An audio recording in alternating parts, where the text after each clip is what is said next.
The intentional act of opening the borders of the United States of America is treason. JJ, you're not a stranger of this podcast. I Nope. mean, you've been here twice already. It's been wow. I was looking back at the video. It was almost a year ago. Was it? Yeah, we did an interview in June last year When my book just came out. when your book came out, Invaded, and then you were talking about your documentary coming out later on of that year. And then we did a documentary. We did another interview after your documentary came out, and then you told me you were working in the book. Yeah. And then your second book came out, Treason, and it's just like happened very You know, fast. when you put it like that, I can't believe that it did that in a year. Yeah, That's hard to believe. yeah, it did. So for guys, you guys don't know, JJ's been in the realm of the borderlands for 24 years, since 1997 all the way to 2021, if not Yeah, mistaken. That's right. And you did 2 books, a documentary from 2021, and now. Now I started writing my first book. I took a year off. So my last year in the Border Patrol, first I want to say before we get started, I love your setup in your studio. I'm very jealous. It's beautiful. This is what I aspire to be and have. So you should be very proud of yourself in the studio that you have, and the way that you conduct yourself professionally. My last year in the Border Patrol was Joe Biden's first year in office. I was a deputy patrol agent in charge, and I wanted to stay in the Border Patrol. If Donald Trump would have won, I think he won. He had it stolen. I would not have left. I would still be in the Border Patrol because I was one promotion away. You were in the military, so when you joined the military, I don't know, did you have a career goal that you wanted to hit? Did you want to be a sergeant? You want to be a lieutenant? Did you want to get up and get stars on your collar? I wanted to go and be a patrol agent in charge. I wanted to have a border station under my command of about 500 men, and I was one promotion away, and I was within a year, maybe 2, of hitting that. And so I'm resentful of what happened in 2020 because it robbed me of that. And it was a big deal to me to be able to get not just to get the promotion to, hey, I'm a patrol agent in charge, but I love being leader of men, and I wanted that opportunity. So I left because I could not continue. I knew this was going to be act of treason because I saw it. I witnessed it the first 7-8 months. And I told my wife, I said, I can't do this anymore. And I'm not going to do it because I know what I'm going to do. I'm going to sabotage it, and I'm going to cause problems, and they're going to retire me. And I don't want to go out like that. But when I did leave, Julio, I left and moved my family to South Dakota, which I love South Dakota. And I removed myself from all law enforcement. I didn't want to, in particularly Border Patrol. So my wife would watch TV on Fox News and go, look, they're talking about the border, and I'd walk away. People would send me articles. I would delete them. My friends would call me, and I would say, I want to talk to you about all the guys and laugh, but I don't want to hear anything about work. And they would start in work. I'd say, look, I'm sorry, I'm out. Because I could not tolerate it because I knew instinctively what was going to happen. So I stayed out for a year, and then someone found me through social media or something and asked me to do an interview. And I did an interview. And I got sucked all the way back into it, right? And my wife said to me, this was in about 2022, said, if you're going to do this, then you need to get in all in, right? So you need to write a book because that legitimizes you. And it doesn't matter. I don't know if that's true or not. Like, I know it's true. It legitimizes you. I don't know if that means anything to you being legitimate and professional. That just does it for whatever reason. So I sat down, and I've never written a book before, and I sat down, and the only way I know how to do something is just sit down and do it and figure it out. And that book came out in July of 2023. It seems like 100 years ago. Yeah. But I did that book, and it was on a bestseller for a while on Amazon. And then you're right. Then I went right into 2 documentaries, and then this last book, Treason, that's up on your screen. I finished that the second week of January, like all my editing. And then I put it up on Amazon on February 19th. And for the last 3 weeks, it's been on the bestseller list. And why treason, I had to do treason, was because I went back to the 4 years, the totality of everything that happened. And I had to lay it out and I didn't know if I'm going to sell 5 copies, 5,000 or 500,000. I don't know how it's going to play out, but I had to document what has happened. And the only way I know how to do that is do it through a law enforcement way. That, like, say I go get I get a load of El Chapo Guzman's load, his narcotic load in Santa Barbara. I get 8,000 pounds of narcotics. I got 30 people that are the mules. I got the load vehicles. I got everything. So now I get sworn statements. I get written statements from the agents. I get witness statements from the people that begin to roll on each other. And then I push that in and give it to the U.S. attorney and say, here you go. Here's your case.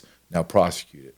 I did the same thing with treason. I said, here's everything that you need to know that happened. Here's their sworn testimony in articles they've written, in Sunday shows they did. Here's actual data from the government that supports my belief that this is treason. Here's what happened.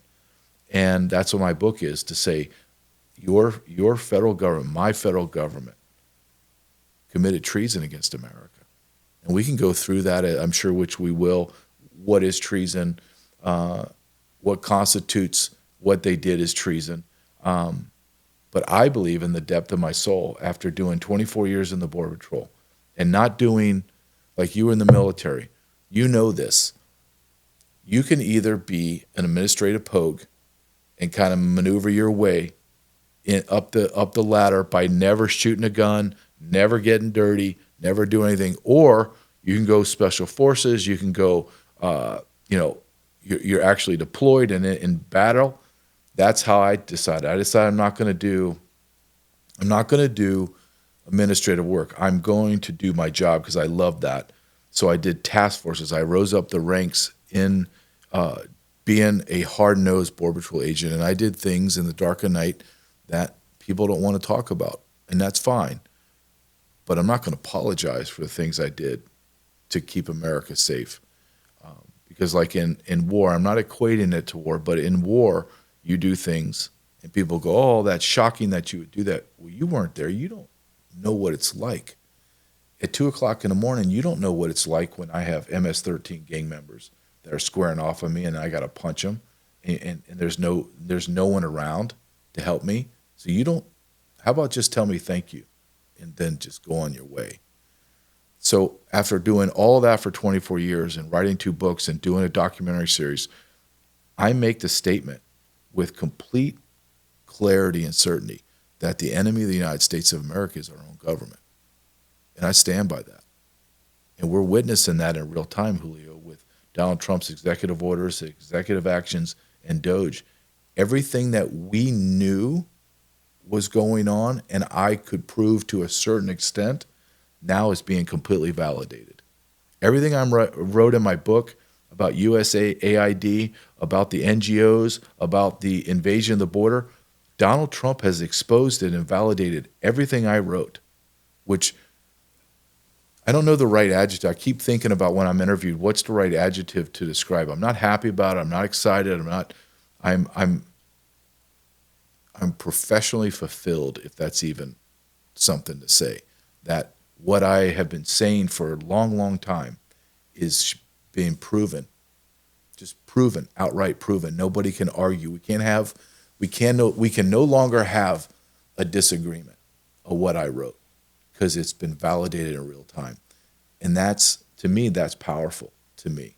And it validates everything I've been saying when you're in this space, as you know, and you say things that are very uncomfortable, or you say things that challenge the narrative, people think you're crazy, or you're making this up because you want to sell more books, or you want more clicks. This has been very fulfilling to me, for all the people that wrote bad things about me and said, no, here it all is.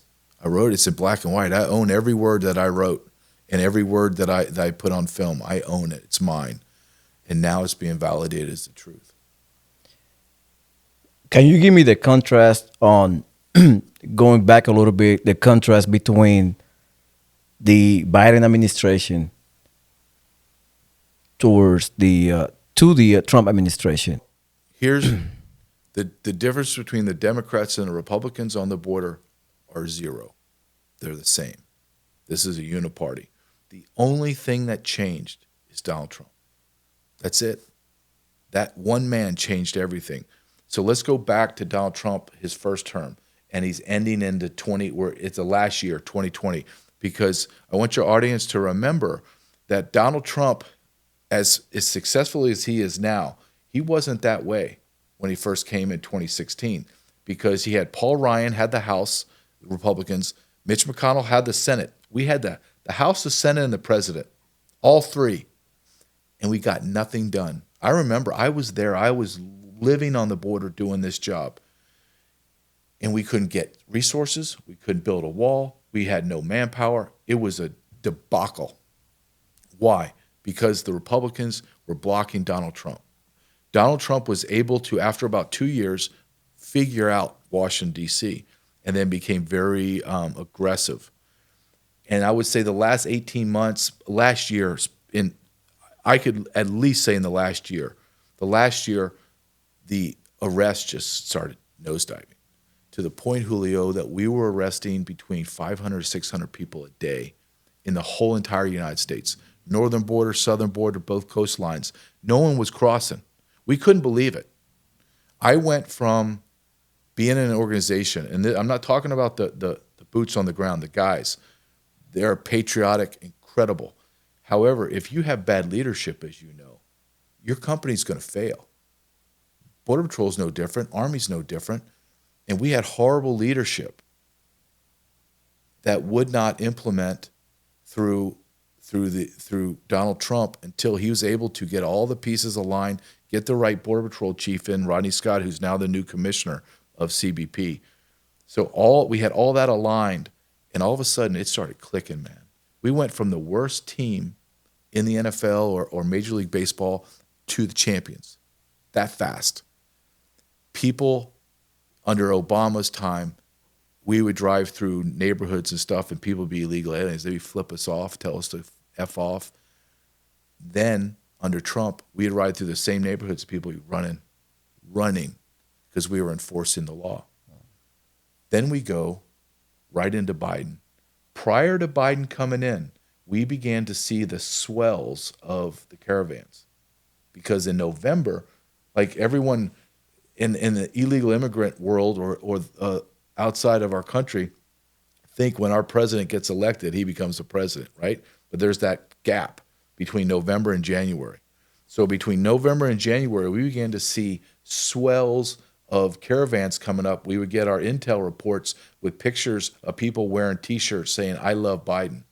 Because Biden, when he won, was, hey, everyone's welcome to come. Everyone that wants asylum, come. We'll give it to you. So we went from 500 people a day to over 5,000 a day on day one. 5,000. From the day Joe Biden took office to the end of his, not like it petered out, to the day he left, we averaged between 5 and 20,000 people a day arrested and released. So when you go back and I think about that, look, that was 4 years. That wasn't 4-year block of time 40 years ago. That was 4-year block of time that ended 2 months ago, not even 2 months ago. And then we began to do things that we have never did before in a 100-year history of the United States Border Patrol. In my career as a journeyman agent to a task force supervisor and then a senior leader, I saw at least 100,000 people arrested, minimum. I released 0 of them, 0, because it's against the Immigration Nationality Act. It's against the law. Joe Biden, Border Patrol, arrested approximately 12 million illegal aliens. Now that number is small when you start adding up all the other stuff, but just what we arrested, and we released 95 to 97% of the 12 million. It was all against the law. Everything that we did was against the law. And who was the ringleader? Was the Secretary of DHS, Alejandro Mayorkas. And everyone thinks Alejandro Mayorkas fell from the sky. Alejandro Mayorkas was the director of USCIS, United States Citizenship and Immigration Service. They're a powerful organization within DHS and immigration. Then he became, under Obama's second term, became the deputy secretary, and then he's the secretary. And when you go back and you look at every policy decision, every new policy, every bastardization of the law, everything, one man had his hand in everything and created everything. He was the creator of all of it, Alejandro Mayorkas. DACA, prosecutorial discretion, parole, asylum abuse, catch and release, CBP-1 app. Hell, I can go on and on and on. Only one man did it. One man created all of it, and that was Secretary Mayorkas. And why do I pin it on him? Not only did he do it, but he is a naturalized citizen from the communist nation of Cuba. Now, are there Cubans here that are patriotic Americans? Absolutely. But when I look at a man that comes from a communist nation, naturalizes, and then destroys American sovereignty, I have to connect those dots. He's a traitor, an absolute stone-cold traitor. And I put in my book, Treason, where I don't use my words. Let's listen to Alejandro Mayorkas talk about what he's done to the United States of America. And he openly admits it like a brag. He's bragging. So you ask me, what's the difference? So you go from Donald Trump having the border 6 to 9 months into his second term in 2020, if he would have won, it's secured. It's locked down. To President Biden come in, I'm sitting in my desk, 94 executive orders his first day in office, piled down into my computer, stopping the building of the wall, stop the Muslim ban from terrorist nations, open catch and release. Everyone that's arrested gets released. No one gets sent back. And we do that for 4 years. And he signs 296 executive orders in year one, laying the foundation for the destruction of America's border. And then we fast forward to Donald Trump, his first day in office, not day 1,000. First day in office, the border shut down. First day. First day, we go to 90% decrease in crossings. Now we're averaging 97 and 98% decrease from the height of Joe Biden. 200 people were arrested Saturday, 2 Saturdays ago. 200 people.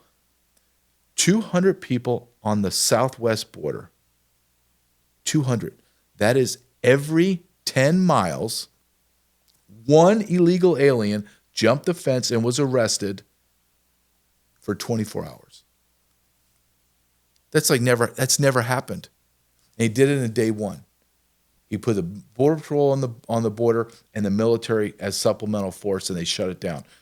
And the reason why I harp on this is and I did this on my show, and I showed a compilation of the media and the left politicians saying, there's nothing we can do.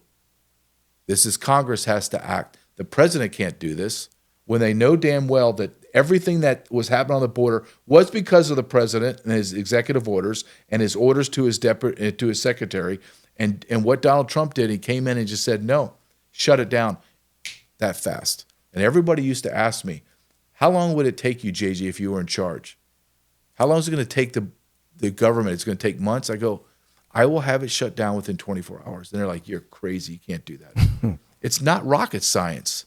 It's about power and strength. And our president didn't want to do it. Donald Trump made one of the greatest lines of all of his lines in his State of the Union. He said, they told me I couldn't do it, and they told me that we need new laws. And he goes, you know what it was? Just needed a new president. And that's all we need. And that's the difference between Donald Trump, who loves America and wants to have America have borders and a sovereignty. And then there's another person named Joe Biden. And look, Joe Biden has no idea where he's at. Like, is he alive now? We don't know. The people that were running the country, when I say Joe Biden, I'm talking about the cabal, Susan Powers, all the Obamas, all of them were running our country. They hate America. And they made, like we're witnessing today, 200 executive orders by Donald Trump on day one. and another 100 so far, just writing executive orders and executive actions every single day. He didn't write those the first day in office. He wrote those a year ago and perfected them all the way up until the day he had to sign them. But every one of them is about the betterment of America. They're the economy, safer border, policing, everything. Joe Biden did the same thing, but everything that he signed was detrimental to America. And they being the people in power, the elites, decided to weaponize illegal immigration and use it as a tool to fundamentally transform America. And those are not really my words. Those are words of Obama. And I look at their actions and say, their actions align with their words, and the outcome they want aligns with what they said they wanted to do.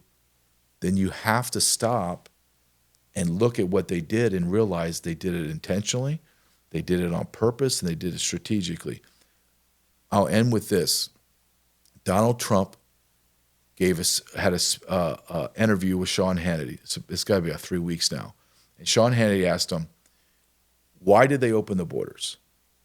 And Donald Trump had a very interesting answer. And he said, there's only two explanations. They're either stupid, and he goes, and they're not stupid. I've been dealing with them for years. They're not stupid. They're crafty. So that's out. So the only thing that's left is anybody that would do this to the country would have to hate our country. And what Sean Hannity didn't follow up on, which was my follow-up question, okay, if they did this to our country because they hate it, they did it on purpose, it was malicious, yes, then what is that called? What's the term that we use? It's treason. You intentionally harmed the United States of America to do whatever you wanted to do, but you did it to harm her. That's treason. And I don't think, like you picked me up from the airport and we've been talking for about 2 hours before this. If there are not arrests, if there's not people paying a price for this, then this is all for naught. Mm-hmm. Because I'll ask you this question, or I'll make this statement. You make the contrast, which I do in the book. You make a contrast between Jimmy Carter, who just passed away, and Joe Biden in their administrations. No one would say that Jimmy Carter was a successful president. In fact, people would say he was the worst president in modern history, maybe ever, until Joe Biden came. So this is a great time to contrast. Does anybody, there are people that think that some things Carter did were outside the realm of his power, but that's nuanced arguments. No one that I'm aware of states that he's a traitor, that he purposely did things to America to harm her. He sucked at his job. That doesn't make you a traitor. It just makes you a bad president. However, you look at what Joe Biden's done. He did it on purpose. It was malicious to change America, to destroy her. And people are openly calling him a traitor. There's validity to that allegation. And I think that maybe Americans are not ready for it. Maybe it might take 2 decades. Maybe it take 100 years for historians to be disconnected from the emotion and look back and go, holy smokes, America, do you know how close you were to losing everything? Like you said it perfectly. We didn't dodge a bullet when Kamala lost. We dodged a nuclear missile that was going to obliterate America. Because I will tell you this, if Kamala would have won, the Border Patrol would have been decimated. People were leaving in droves. You would have seen numbers of 5,000 to 10,000 a day look like the good old days. We'd be at 20, 30, 40,000 people a day. America would be over. I believe that. Yeah, I'm agree with you. Because I've seen it when I saw in November, exactly November 2020 when Biden won.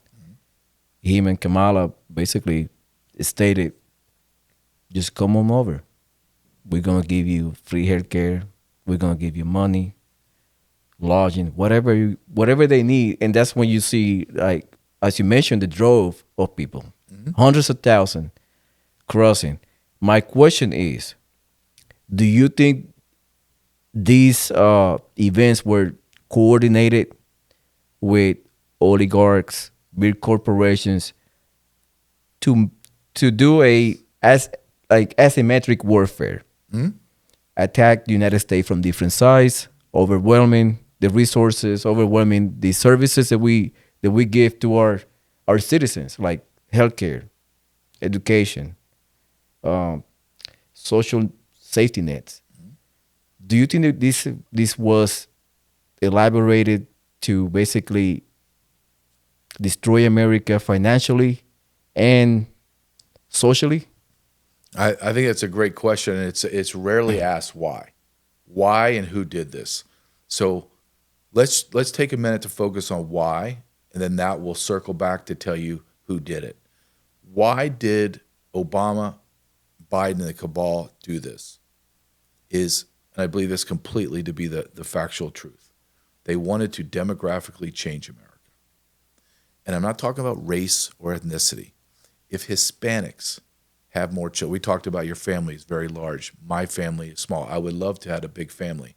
But here we are. We have a man of Hispanic descent, or whatever, however term you want to use, and a guy, I'm white, Native American. Do you and I really care who has more kids? Like, oh, the brown people are having more kids, or the blacks or the whites are having. Nobody cares because we're Americans. We just don't care. You were in the Army. I was in the Border Patrol. I was a minority. White men are the minority in the Border Patrol. Hispanic men are the majority. No one cares. No one cares. However, when you artificially upset the demographics of the United States of America, we have a problem. This isn't a racial demographic flop. This is a flop of citizens to non-citizens. They're in the globe, the planet Earth, we have 195 nations, and they change, right? You lose one, you grab one, but about 195. Border Patrol has in their arrest data over 180 different nations. So the whole world's here. Every skin color, every religion, every language you can imagine, every dialect you can imagine of a language, it's here. This has nothing to do with ethnicity and race. This has to do with overpowering the population. And when you begin to look at it that way, demographically, and then you understand that Native Americans are not reproducing at the replacement level, meaning we're dying. Hopefully that will change. Then you import these third world people, and they're reproducing at a 2 to 5 times the rate of Americans. And when then you add in how many people Biden let in, then how many people illegally were already here in America, we're over 50 million. So 1 in 6 to 1 in 7 residents in the United States of America is illegal alien, and they're reproducing at a 5 times the ratio. It's a bad math problem. Within a generation or two, we are the minority in our own country. So how did this happen? Well, it's been proven. I wrote about it. I know how this happened. And it was the utilization of non-governmental organization, NGOs. Who funded the NGOs? Was it just George Soros and the Open Society? No. Who funded it was America. USAID, Agency for International Development, not USAID, USAID, funded international NGOs that were able to cobble together and bring 30 million people from across the globe to the border of America. 30 million people.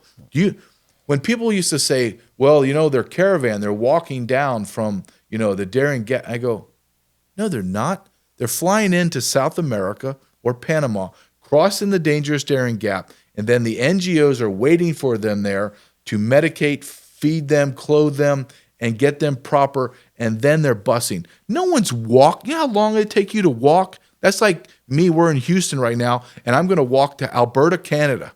You know how long that's going to take us, man? That's going to take us 6 months to a year if we're lucky. If we don't get snowed in or die out there. Right. Who's feeding them? Who's providing 30 million people meals, clothing, medicine, transportation? Well, we are. United States AID sent tens of billions of dollars down to the international NGOs, and the international NGOs hate America. They don't believe in sovereign nations. We paid the UN, who paid the IOM, who paid NGOs to bring all these people into America or bring them up to the border. Then our DHS, who has billions of dollars, washed the money clean through FEMA, and FEMA gave it to the NGOs, the Catholic Charities, the Jewish Family Services, HIAS, Lutheran Family Services, and all these domestic NGOs that have international ties, so their international brothers and sisters, brought them to the border. The domestic half of the other side of the NGOs brought them into the interior of America. They planned this out. Look, I went and wrote my first book, Invaded, and I went and did background and research. I flew to San Diego, and where I used to work, and because I knew the people that can get me in and talk to people off the record, et cetera, et cetera. And I'm writing this book, and I remember thinking, this was a year after I left, and this is what I thought. This is a catastrophe. This is abomination. However, they, the Border Patrol, and they, the NGOs, don't have their act together. They're not processing efficiently enough, and they don't have the apparatus to move the people well enough. And that's when you began to see 10,000 Haitians, 20,000 Venezuelans living on the border of Texas under bridges. And it was a nightmare for PR for the Bidens. And then in 2023, when I went back to go back and do more research in 2024, in the middle of 2024, to begin filming, I was shocked because the whole apparatus was working like a well-oiled machine. The Border Patrol had gotten their marching orders to do the bare minimum of any kind of processing and get these people released as fast as you can. The NGOs were fully funded now and were getting billions of dollars. So they had their whole apparatus set up. So they were moving bodies as fast as they can get them. And it was the greatest theft of America money since COVID. Hundreds of billions of dollars. And they moved the people into the interior. And they did it through the NGOs. And now we're beginning to see, right, through Doge, that what is the money laundering machine that all the politicians have been using for decades, and it's the NGOs. So the federal government made the determination that they don't have the manpower, the resources, the vehicles, et cetera, to move those bodies. So we had to make a partnership, an evil partnership with the NGOs. And let me give you an example of the money, okay? So I interviewed a guy for my documentary that worked in DHS and was responsible for Jewish Family Services payment. He would hit the electronic fund transfer. And he told me the biggest check I cut to Jewish Family Services was $600 million for about 2 or 3 months. And it was renewable. And then he said, the real theft was not the $600 million. And I was like, what are you talking about? That's $600 million. And I said, Catholic Charities is bigger than Jewish Family Services. They're getting more? Yeah. Lutheran Family Services is about the same size as Jewish Family Services. Are they getting the same? Yep. He says, but that's not the bad part. And I'm thinking, well, what the hell's the bad part? He said, well, once I give Jewish Family Services the $600 million, all of the NGO organizations underneath Jewish Family Services come out of the woodwork and say, we work under Jewish Family Services and we need money for COVID test. We need $5,000 for food, $5 million for food. We need $10 million for clothes. And I said, well, what did you do? He says the marching order was to pay them whatever they told you they needed and demanded, no questions asked. And he goes, do you know the problem though, JJ? Is subcontract X NGO would ask me for $10 million for COVID test. And do you know who I sent the money to? I said, well, you had to send it to them. No, we sent it to the same bank account that we sent the $600 million to. So you sent $600 million to Jewish Family Services, but then you laundered tens of millions of dollars through their NGO network up to Jewish Family Services. So they were, let me get this right. So they were getting twice. They were double dipping. Double dipping. They would get the money for themselves, get whatever NGOs they probably created themselves. They're all self-created. They close up and they build back up again. Yep. And they funnel more money through the same bank. To the same bank. And I said to this gentleman, I said, okay, you cut the checks. Were you the guy that followed it? Like, were you the guy that made sure the money went? He just laughed at me. He goes, are you kidding me, man? He goes, I sent that money and I was on to the next problem. He goes, you need to understand, the NGOs don't need the government. The government needs the NGOs. And the NGOs know that. So they make demands, and you have to, when you understand criminal intent, so you have the federal government here.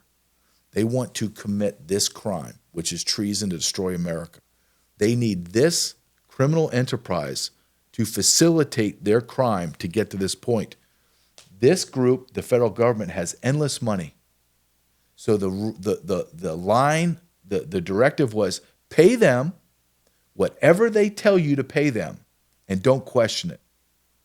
So our federal government was paying these NGOs to the tune of over $1 trillion in 4 years. $1 trillion. Not my estimation, Joe Biden. Joe Biden's administration came out and said we have estimated cost at the low end of $700 billion, at the high end $1 trillion, and everyone knows we surpassed $1 trillion probably year 3. $1 trillion for illegal aliens, and you say, well, that can't be. Well, I'll give you one example. New York City Roosevelt Hotel holds 5,000 illegal aliens. One hotel in New York, 50% of downtown New York hotels were contracted for illegal aliens. Do you know how much Roosevelt Hotel costs the federal government every year? One hotel, $1 billion. $1 billion. Wow. So our government took our money, gave it to foreign nationals, gave it to the United Nations, gave it to IOM, who gave it through USAID, gave it to the NGOs, George Soros. We were paying George Soros money so that he could pay his NGOs. And his NGOs moved it. That, if you can't find one person to convict for treason, then you are either so stupid or you're complicit. That's deep. That's very, because once you, like, you're right. Once Trump came in and Dodge came in, kind of like pulled the curtain on the scheme that they had, and people now realizing, like you were mentioning, all the NGOs like Ties, what is Ford, yeah, all those organizations, all of them, Catholic Charities, Catholic everyone. Church, all they were interconnected to each other. They were pulling money out of the treasury, and they just like no accountability, no oversight at all. But if we want resources for our veterans or our homeless, there is no money for that. Let me give you 2 examples. One is North Carolina, right? They're living in tents. Still. Kristi Noem, through Donald Trump, cut off all money to NGOs. That was the smartest move. Cut it off. That stopped there. The whole machine, it's like driving a truck and you're going across country and you run out of gas. No matter how great or beautiful your truck is, it ain't going anywhere. Same thing with NGOs. If they're not funded, they come screeching to a halt and they just dissolve. They just run away. Stop the NGOs. FEMA was directed to give no money to NGOs. What does the COO of FEMA do? 1 week after that directive comes out, she secretly siphons $56 million to New York City to pay for illegal aliens. You're telling me $56 million couldn't build a giant town or city in Asheville, North Carolina, where those people are devastated? Come on. Then you go down and you look at HIAS, Hebrew Immigrant Associate, something. I hate all these, but it's HIAS. It's a Jewish NGO. Do you know who was on the board of HIAS prior to Biden getting into office? His name is Alejandro Mayorkas. The secretary of DHS was on the board of HIAS. So he was in it. He was in it. And who came out smelling like roses and getting billions of dollars? HIAS.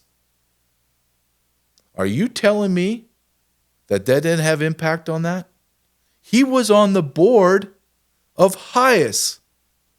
And then he funnels hundreds of millions, if not billions of dollars to HIAS. And then when HIAS gets found out, they're down in the Darien Gap helping all these illegal aliens to come up. They start tearing down all of their facilities. Mayorkas, this goes back to the great investigative journalist Michael Yon, is down in the Darien Gap in April of 2022. He has drones up. He's a former military special forces guy. He's got all the gadgets. He has his drones up in the Darien Gap because he's seen the inordinate amount of people crossing the Darien Gap going to America. So he goes down there to test it. In the middle of the jungle, and the Darien Gap is inhospitable. It is horrible. He sees Black Hawk helicopters landing. He's like, what in the hell's going on? Throws his drones up.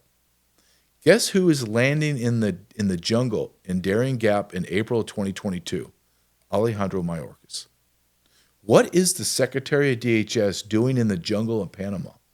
Well, he was there to oversee billions of dollars of building facilities to help make the journey of illegal aliens more safe and more efficient. Fast forward to 2024, Alejandro Mayorkas is on the ABC Sunday show. I believe I have it in my book, ABC Sunday show, and this is one of many times that he openly admits, yes, we went down there and we built brick and mortar buildings in 4 to 5 different countries to facilitate illegal aliens' journeys to be more efficient. I first saw that the first time. I knew it was factually true, but to hear, it's like somebody went and committed a triple homicide and stole hundreds of millions of dollars and then admits to it. On national TV? And no one says anything. That's treason. You facilitated a crime in our country. And why is he not arrested yet? If I have a lot of questions I would like to ask Donald Trump. I would love to interview Donald Trump on a multitude of reasons because he's a fascinating man. But if he does not arrest this man and people like him, that will be the first question that goes to the top. Tell me, sir, why did you not do this? I have all the evidence. If I have the evidence, I know you have the evidence because you have intelligence briefings that I can't even imagine. So you know, I wrote a book about it. I laid it out. I used everyone else's work to convict him. I'm just showing you what all the investigative journalists have shown, and that bastard admitted to. Why is he not arrested? And no one can give me an answer. This isn't bad policy. This isn't we're stupid and we made bad border policy and now, no. You did it on purpose. You created an app on your phone called the CBP One app that allowed people to come to our ports of entry and just walk through with no background checks. Nothing. Sounds like a TSA expedite processing center. Like you show the QR code and you keep on moving. And that's what they got. They got a QR code. And they move through. 40,000 to 50,000 a month. The federal government through FOIA requests through the Center of Immigration Studies, and I interviewed the man that did the FOIA request. The government openly admitted to flying illegal aliens into America and did not count them on their data. Over 1 million. There's another gentleman, if you ever go on a podcast called Monkey Works. I know it's a crazy name, but this guy is an aviation specialist and a military specialist, and he tracks flights, and he can tell you, just looking at a screen, what type of plane, what's their cargo load, what's it doing, why is it doing it, and he tracked one airline in 2023, just one, a bankrupt airline company called Swift Air that had changed multiple owners, changed multiple names like iAero, came out as Swift Air. Swift Air is a private contracted airline that was bankrupt and got tens of millions of dollars of COVID money. And what were they doing?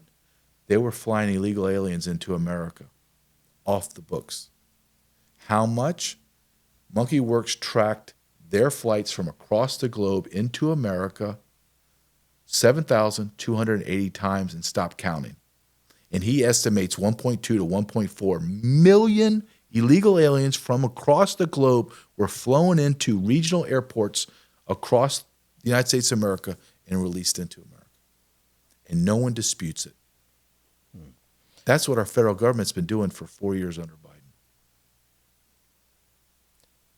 Yeah, absolutely. I mean, like when we were talking on the car on the way here, we touched on that subject of like how in the hell like you will allow the government, like if you were in the government, how do you conceive like, okay, we're gonna grab all these people from different areas, like Syria, Africa, and how they got to the United States? That was my first question. Once when they capture Chinese, Haitians from parts of Africa that I even know, they here. My first question was, how did they get here? Where did they flown into? Like, did they get flown into Venezuela, Colombia, They Darien were Gap? 7,500 miles away, dude. And my question, besides that, like, who flew them? Like, who put the money? Because it's a lot of money. We did. And now find out that Mayorgas was pretty much the head of transportation. Michael Yon was down in, he was head of transportation. He was Buttigieg. Yeah. So Michael Yon was down in Colombia, and this happened in the late part of 2023, maybe 2024. But Colombia then renounced or took away visa requirements for like 43 different nations. Yeah, I remember that. So all the nations that were like enemies of America were able to fly directly into Colombia with no visa, get off the plane, and then walk to Panama. And because there were hundreds of thousands of people crossing Panama, nobody what's Panamanian government going to do about it? Nothing. They're overrun. And then you talked about Chinese. So just take for a second for a Chinese national. 2019, 2020-ish, the United States Border Patrol, in one of both of those years, we arrested 1,943 Chinese nationals. Not a big deal, right?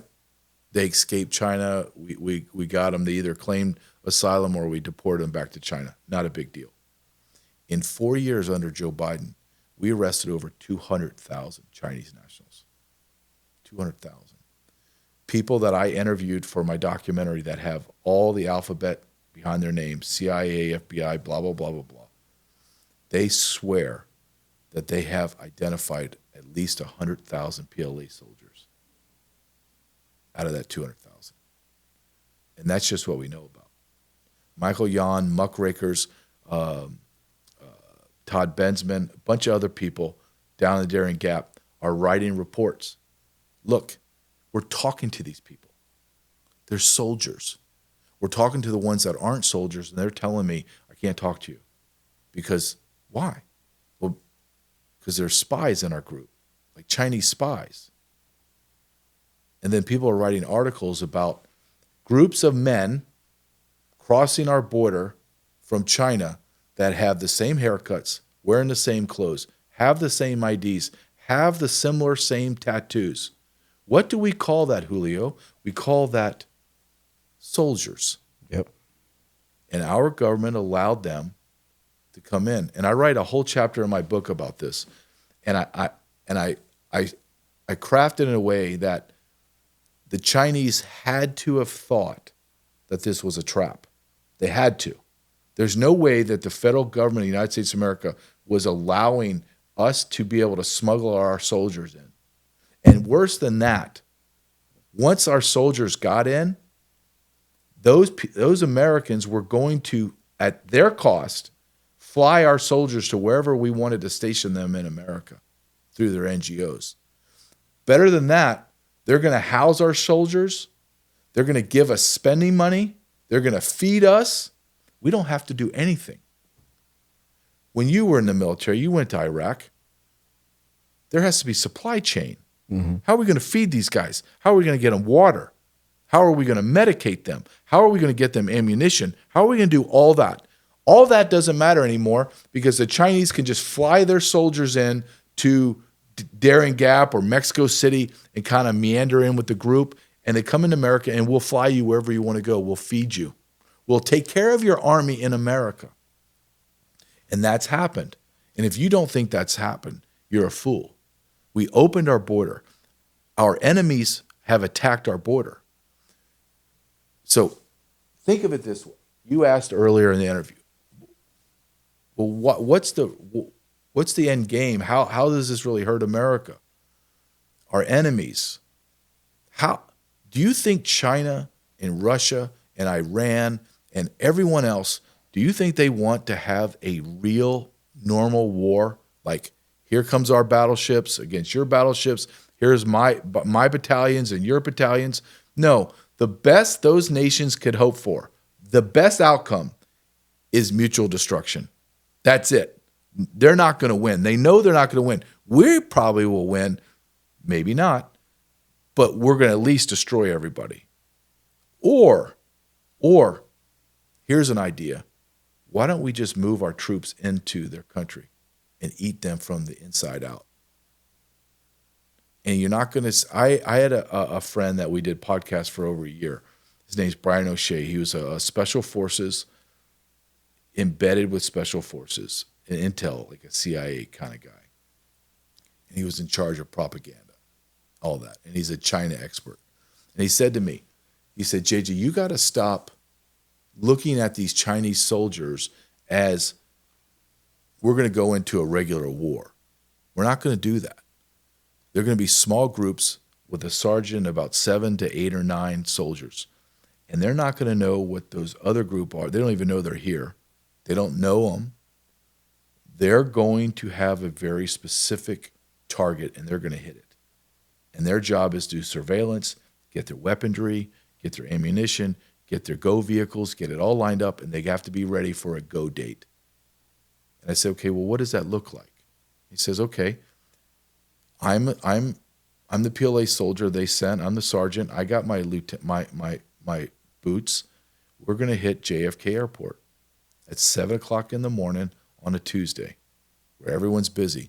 We're going to go in there with our long arms, and we're going to kill as many people as we can. Then we're going to extract ourselves because we're not going to blow ourselves up. We're not Muslim extremists. And then at the same time, another 100, 500, 1,000 different units are going to do the same thing. They're going to hit our grids. They're going to knock down everything. Total chaos. You don't think that's possible? Of course that's possible. Then I'll go one step further. As we talked prior to coming on, we're talking about you being stationed in Oklahoma. I'll take 2 states, but this is happening across America. You got Maine and you got Oklahoma. What does Maine and Oklahoma have in common? Nothing, except they're both run, their marijuana grows are both run by Chinese nationals, illegal aliens. They have 270 marijuana grows identified in Maine, and they're not doing anything. And they're all protected by illegal alien Chinese. There are over 3,000 marijuana grows in Oklahoma, all run by Chinese national illegal aliens. It's about a $40 billion a year business. And why is this important?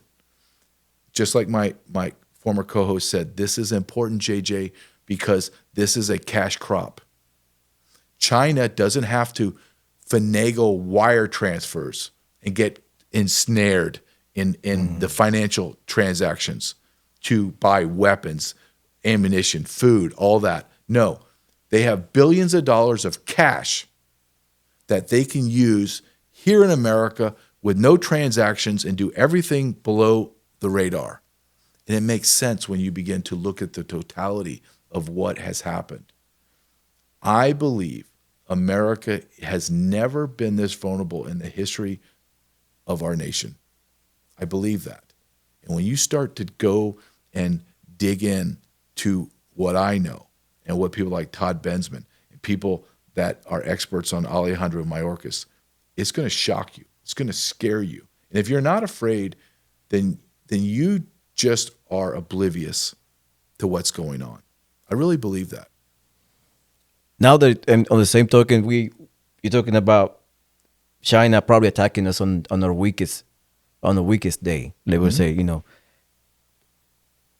if they preparing now, China is notoriously known for playing the long game. Mm-hmm. They love to play 10, 20 years ahead of us.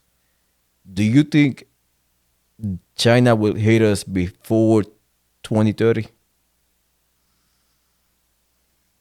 I don't know. We are speculating here, but yeah. let's say let's say how do you know? So that's 5 years from now. What the hell's going to happen in America in 5 years? I don't know. We have the enemy in. So you're saying they're playing the long game. But if you're China, don't you have your guys, like, you need to be up and ready by 2023. Like, you're going to live in America and you're just going to wait. And it might be 10 years, dude. It might be 10 weeks. I don't know. Get ready, have your target, and constantly surveil, constantly do updates and get your get your papers ready, everything ready to go. Your op plan. Now wait. Then we're going to wait. Do they feel threatened by Trump and figure, okay, we got to go now? Is America weak? Our economy's crashing right now. What's going to happen? Does Russia, China, and Iran completely align and think to themselves, this is the best it's going to get. We need to go. We're already there before they start deporting all of us. I mean, let's look at another massive issue is in 4 years, Joe Biden arrested over 200,000 special interest aliens. Those are terrorists. And released them. Released them into America. I'm telling you that you can times that times 5 and you get to a real number of about 1 million terrorists in America. That's the truth. Let's say that I'm wrong, and let's just go off of data from DHS. 200,000 they admit to. What did Tulsi Gabbard come out and say 3 days ago? Tulsi Gabbard came out on the border and said a subset, not the whole set, a subset of terrorists from Central Asia were arrested by the Border Patrol, and Joe Biden detained and deported 8 of them. 8. They confirmed over hundreds were terrorists. I'm telling you, all of them were. Just go off of them. At least 400. What happened to the 392? He released them into America. Tulsi Gabbard was then later that night on Laura Ingraham show, and she said, when I first heard this, I thought this was like a sick joke, like somebody's just feeding me garbage. And she said, when I understood that it's real, I am shocked. This is happening. This 4,000 subset. We're talking about hundreds of thousands of them in our country. Let me give you another example. Sarah Adams, I think her name, Sarah Adams, wrote the book on Benghazi. She's a terrorist tracker, and she was on Sean Ryan's show. And Sean Ryan had to pause his interview because what she said was so outrageous. But I'm watching it. It wasn't outrageous to me. I was like, damn, I've been saying this. And what was her statement? She said, we know for absolute certainty that at least 1,000 Al-Qaeda terrorist fighters are here in America. They're outfitted. They've already trained for their targets, and they're just waiting for the go. And Sean Ryan paused it and said, I need you to say that again. Are you telling me with 100% certainty that that's true? And she says, yes. And she says, I think it's more. But that's the number we know for certain. And we know ISIS embedded in there. She goes, and what's the difference between ISIS and Al-Qaeda? ISIS is just going to blow themselves up. Al-Qaeda is going to do what we talked about with the Chinese PLA soldiers. They're going to attack and then withdraw, attack, withdraw. Everyone's screaming what you and I are talking about. Christopher Wray, in 2023-ish to 2024, gave a speech at the National Sheriff's Convention, over 3,000 sheriffs. He gave a speech and said, there are more red flags today about terrorism than before 9/11.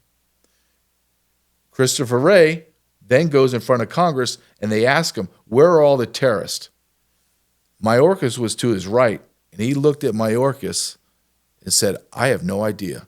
There's so many of them. You have to ask him.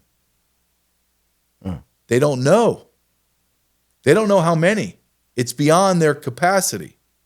Let me make it a little, this is not anecdotal, but I want to give you a snapshot.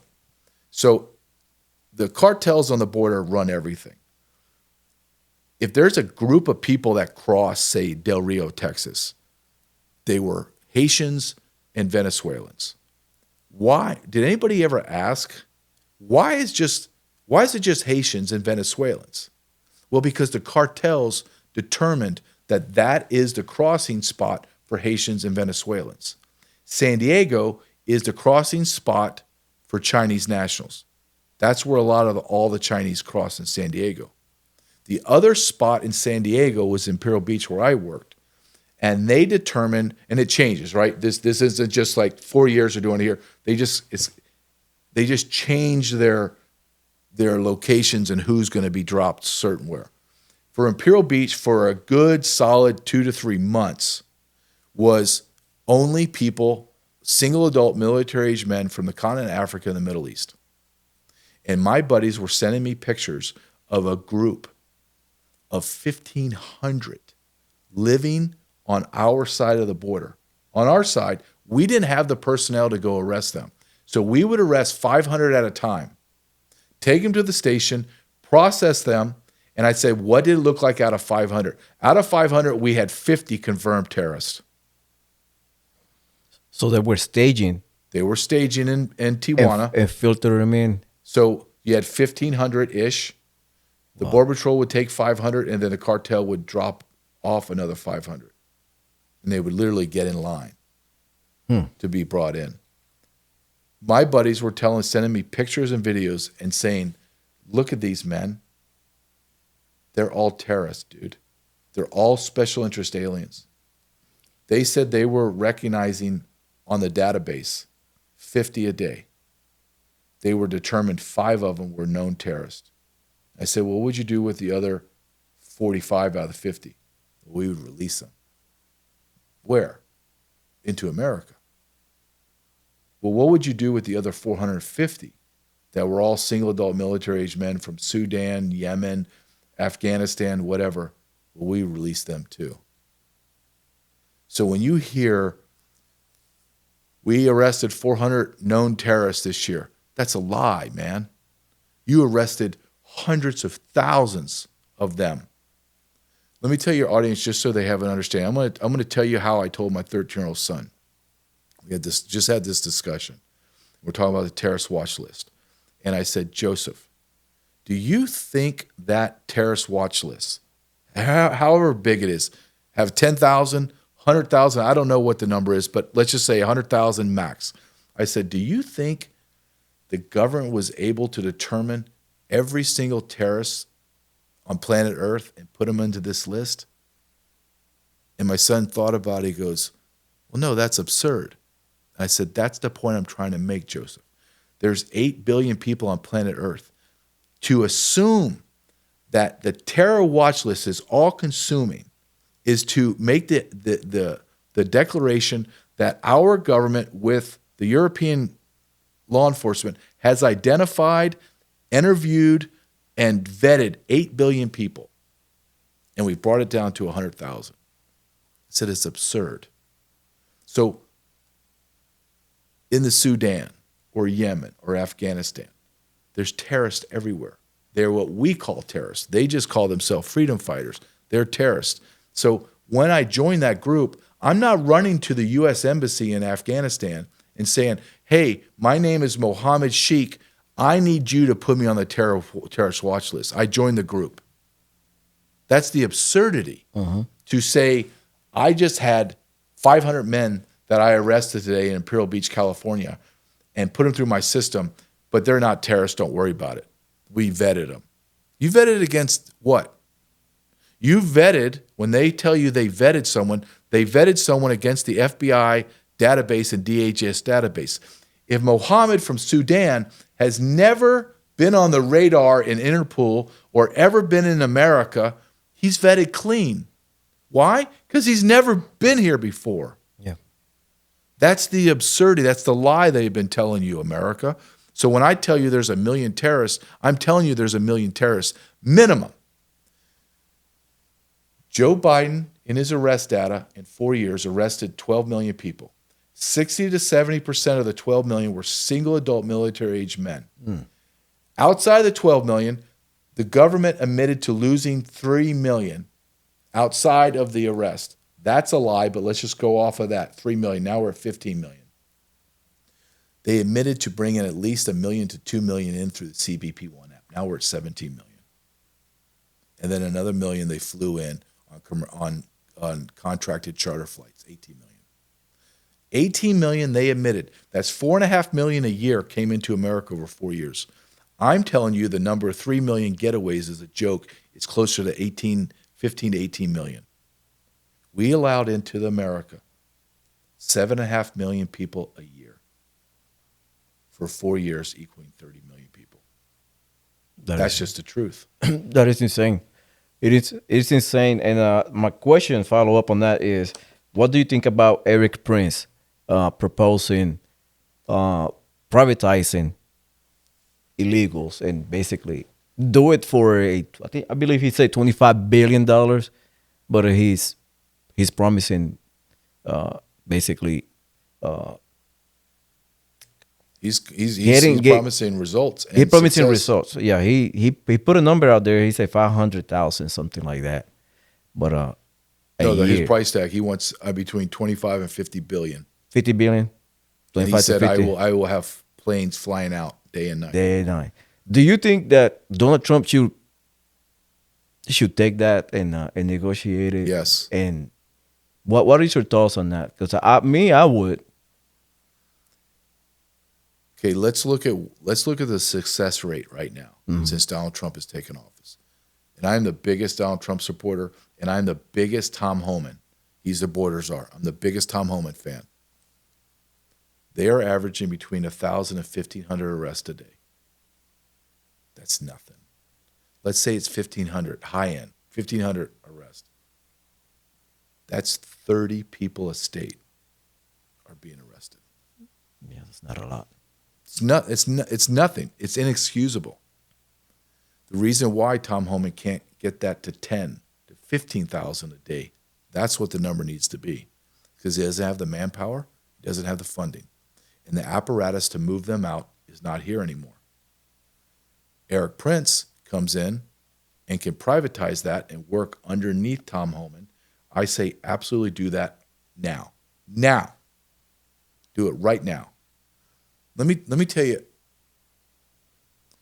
I think Tom, and I'm from the outside looking in. However, I have people inside that are telling me that I'm correct, but I don't know for 100%. So I want to put that out there. And I'm the biggest Tom Homan fan. I'm looking at it from a former senior leader in the Border Patrol, and I see a missing piece to his puzzle. And his missing piece is he doesn't have lieutenants driving the mission. We have Tom Homan, Christy Nome, then we have a bunch of people doing the job. These bunch of people you need another 10 times them, but you have no middle level. As you know, in the military, who's doing the work? The grunts and the sergeants. But who's driving the mission of the sergeants and the grunts are the lieutenants. That's where the real world war happens. The generals and all that, the money and strategically placing battalions, I get that. But the guys that win the war are lieutenants down. Do you agree with that? I agree. Same thing in law enforcement. You got the beat cops, the Border Patrol journeyman agents, you got the ICE agents, you got the supervisors that are running those guys, those smaller groups, but then you got the lieutenants. We call them watch commanders in Border Patrol. The watch commanders and the second line supervisor, ICE. Those are the men that are driving the mission, that are making sure they're driving the mission from up top down, and then the problems that come up from the front line hit the lieutenant. Lieutenant goes up top and says, I need X, Y, and Z. It comes back down, and that's the flow. You remove the lieutenants, now you got this flow, and it's just going, and then nothing's coming back up. So we're missing this lieutenant base. And I'm not saying he has to hire me, but there are hundreds of men like me that have done the job, that know how to do it. Why are they not being called? Why are they not being consulted? Why are they not being hired to do this? For example, you need about 100 to maybe 150 lieutenants, and you get 3 lieutenants per state. You get 100 men. You get 200 men. You get the sheriffs. You get the National Guard. And go take care of it. If it was me and I got New York, let's say I got the state of New York, the very first day that I'm in charge, I have my National Guard, I have my 100 men, and I'm going to encircle a neighborhood called Clinton neighborhood in New York City. In one city block, there's over 6,000 single adult military-age men living in shelters in one city block. I encase that city block at 3 o'clock in the morning. I get my spotlights, shine it, and then I systematically bring them out as I got guys on Humvees with their 50 cals, and I'm locked and loaded, and I bring these people out one by one, and I have buses waiting for them, and I'm processing them as I'm putting them on the bus, and the bus is driving to a military air base, and I'm flying them out. I'm going to arrest and deport 6,000 people in 24 hours. Are you telling me that doesn't send a massive message to everyone else in America illegally? We're coming for you. I have my army. I'm coming. And I go from there. The next day, I'm at the Roosevelt Hotel, 3 o'clock in the morning. Get out. And I arrest 5,000 men, women, and children, and they're on planes and they're gone. That's how you have to do this. And anything else is not acceptable. It's not. And I have to question, I'm going to be honest, if I'm going to be fair, I have to question, why are we not doing this? We're sending in, and I understand why, we're sending in 10 armed officers for one illegal alien in an apartment complex. And I understand why Tom Homan's doing that, because you're going into enemy territory. Because of these sanctuary states and cities, they won't allow us to arrest them in detention facilities. So now we have to go to their homes, into apartment complexes where there's fatal funnels all over the place. They have the high ground on you, so they can just pick you off. I understand that. However, instead of going after one and getting 500 in a day, why don't we take all those people and let's go get those 6,000 men that are raping, murdering, and pillaging New York City? And Donald Trump is pissed. How do I know Donald Trump is pissed? Am I in those meetings? No, I'm not.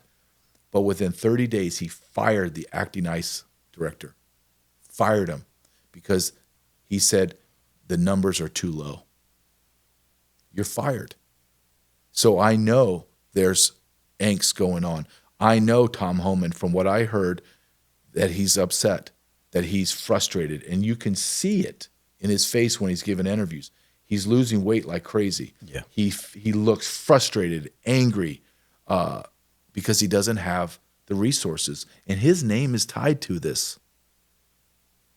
And right now, I would say this is failure. How do you feel about those politicians, like in New York and some other states, calling, sanctuary cities, basically getting in the way of Holman and President Trump agenda of like, oh, we must protect all illegal immigrants at all costs, and basically hinder the agenda of basically getting them out? They have to be arrested because they're committing a felony called 8 U.S.C. 1324. We used to apply that charge to alien smuggling, but it's called a furtherance. So you're harboring, you're assisting, you're hiding. Let's take Pritzker, for example, of Illinois. He's already in the illegal alien debacle by probably $4 to $5 billion minimum. He's all in on helping illegal aliens. He's so much so that he was having people go into the jails and change the identity of the prisoners and give them different IDs so ICE couldn't track them. AOC, her chief of staff, was an illegal alien from Colombia, and he's self-deported. She got him a Social Security card. He was being paid as a chief of staff. He had to be making well over six figures. She employed an illegal alien, knowingly employed an illegal alien, the chief of staff. He had to get clearances, top secret clearances, for everything that she saw. A foreign national illegally had access to top secret documents, knew what our government was voting on, when they were voting, why they were voting, and who was voting on it. We had an illegal alien, a chief of staff. So why is she not arrested? She was caught telling her constituents how to circumvent ICE, giving them paperwork on how to circumvent ICE. ICE is a federal law enforcement apparatus department that has a duty to arrest and deport illegal alien criminals, and she's helping them hide from ICE. Why isn't she arrested? Now listen, you don't have to go arrest everybody. Let's say I arrested AOC, and then we arrested that gigantic fat-headed jackass Pritzker and put cuffs on them. Do you think that sets a message? You think other people that are kind of, maybe I should do that, you think they're going to do that when you throw them in jail and you throw a felony charge on them? You can't plead down. What are you going to plead down to, a misdemeanor? So you're going to do 18 months in federal prison, AOC? Or are you going to fight it? Oh, you want to fight it? Good, let's fight it. Mm-hmm. Now we got discovery. Now we got the AOC saga playing out. Pritzker, the fat Pritzker, lost 100 pounds in prison as he's waiting his trial because he's stressed out because I got a felony charge on you. Why are we not doing this? Why? And I'll give you one example to why we're not. Because our government is inundated with traitors. And we are also inundated with people that are illegal aliens inside of our government. And I'm giving you a perfect example. And I wrote about this in a book. I've talked about this. I went and testified in Congress, which I'll never do again because it's a complete waste of my time. They're never going to. It was on child sex trafficking, and I was an expert witness. I gave my testimony, and then I'm opening myself up to questions. And a congresswoman by the name of Delia Ramirez from Illinois sits in front. She's on a dais. They have them sit up there, and you can't talk. You have to hit a button to talk, and if it's not green, you can't talk. And they get 5 minutes. She spent 4 minutes of her 5 minutes just slandering me. I'm a white nationalist. I'm a bigot, xenophobe, racist, blah, blah, blah. I shouldn't be there because I don't have any expertise on the border in child sex trafficking. And then I'm sitting there and I can't talk. She pulls up an X post. It's not my X post, but she makes it as if my X post with a noose in it. You know, making the noose connection between a white man and a noose. He's a racist and wants to kill people that are not white. Then she gets very emotional. And I get very interested because I did this for a living. I'm sitting there watching someone get very emotional, and I'm thinking to myself, okay, let's listen carefully what she's going to say, because she's going to start to make mistakes. Because when people get emotional, they say their words come out faster than their brain is able to stop it. Like, okay, I should not, I want to go there, but I can't go there. She doesn't. She goes there. And what does she say? She begins to talk about women being raped on the border. And she says, I don't ever want to have to discuss this horrible thing again, because my mother was raped on the border crossing from Guatemala into America when she was pregnant with me. The sitting Congressman Ramirez just admitted that she's an illegal alien. Her mother came into America illegally and had a baby. You can talk to me about birthright citizenship all you want. That's a lie. She's an illegal alien. And I'm looking at the dais. I'm looking at all the pasty white guys and the Republicans that are morons. Morons. They have no idea. What are they doing there? They don't even know what the hell they're talking. They don't even know what questions to ask. Then I'm looking at the Democrats, and I'm looking back and forth going, is anyone going to say it out loud? Is anyone going to say that we have Miss Ramirez is an illegal alien from Guatemala?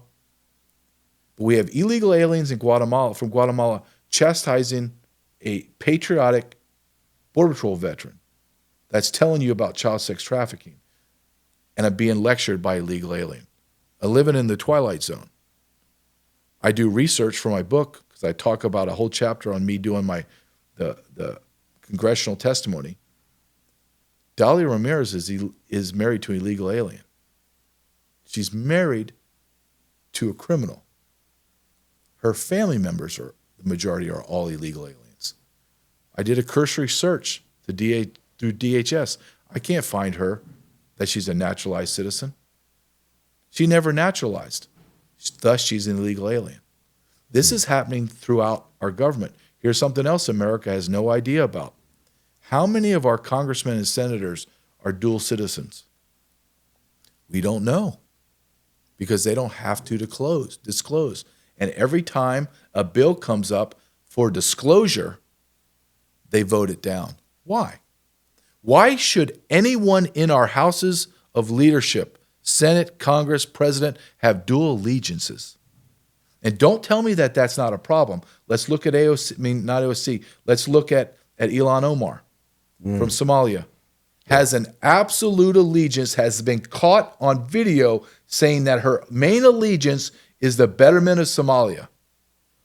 Not Somalian Americans, Somalia, the nation. Did she marry her brother too? She married her brother through and committed immigration fraud, and everyone knows it. It's not like, well, this is a conspiracy theory. No, the documents have been proven. She married her brother so her brother could stay in America. That's immigration fraud. That's a felony. She needs to be arrested and removed. She openly admitted hating America. Yes. She openly admitted, saying to the news and some other reports I've seen, her bashing America and America principles, but yet she's still here, making $180,000 a year, and probably more money on kickbacks.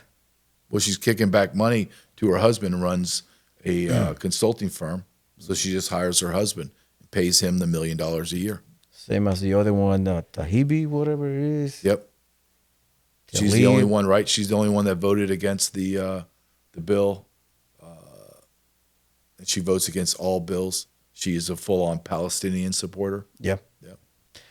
It is a thing how we, as American, and you were stated, if we are in in Congress. Let's say you and I, we're in Congress.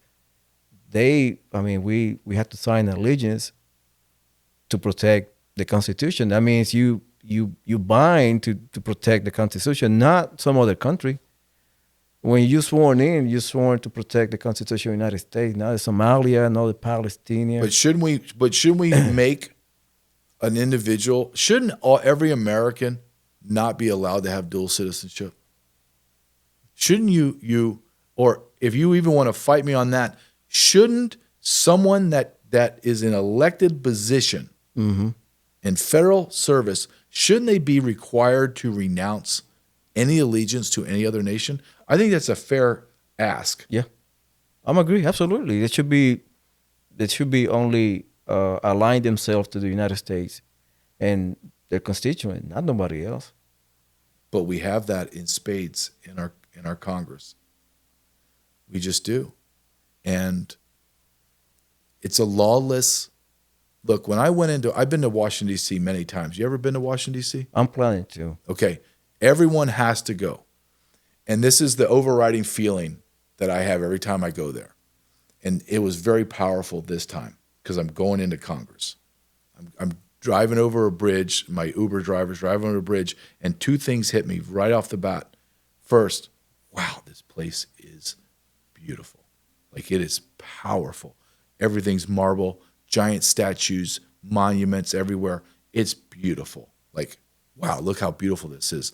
The second thing that hit me is, dear God, I can feel the power. Like, you could feel the power. Our founding fathers never, ever wanted a centralized government like this. Some wanted a centralized power to control, like have some continuity with the states, but the vast majority wanted no central power. And the ones that did want central power never envisioned central power like this. All of the power in the country is in one place. That's the absolute worst thing in the world. Donald Trump he's destroying the Department of Education. It's being dismantled. Mm-hmm. I believe he's destroying the USAID. He'll go through some other stuff. Once he figures out what needs to stay, they need to be scattered across America. Department of Agriculture, why is it in Washington, D.C.? Why is it not in Nebraska? Department of energy. Okay, where we produce the best energy? Alaska. Okay, go. You want to work in the Department of Energy? Go live in Alaska. Don't? Okay. So now you don't have a centralized hub of power where they can be incestuous and go work for each other and make deals. Now, if I want to make a deal with Alaska, well, I'm going to have to fly to Alaska. I'm going to have to Zoom call. I'm not going to have a buddy-buddy relationship. Our republic is no longer the republic of our founding fathers. I believe that. There's no way it is. And we are seeing abuses, and the way that the Biden administration and the cabal behind them, I really believe, Julio, that they got impatient and they did a risk analysis and said, we can't wait to upend the demographics. We have to completely upend the demographics as quickly as we can and cause as much chaos as we can, economic chaos, societal, cultural, everything. Destroy it. And that's what they did. Because when somebody might push back on me and go, well, they're just, what do you mean? And I go, okay, who's easier to change? Someone like Julio and me that read and write English, understand the Bill of Rights, understand the Constitution. You can't take my First Amendment. You can't take my Second Amendment. You can't take my property. I have the Fourth Amendment. You can't do search and seizure. How hard is it going to be to convince 100 million, 200 million people like us to completely change to a socialist, communist, centralized power tyranny? It's never going to happen. It's just not. You live in Texas. How many Texans are going to give away their guns to the federal government? Zero. Mm-hmm. It's not going to happen. However, if I bring in 30 million, 50 million illegal aliens that are illiterate in their own language, not illiterate in English. They can't read or write in their own language.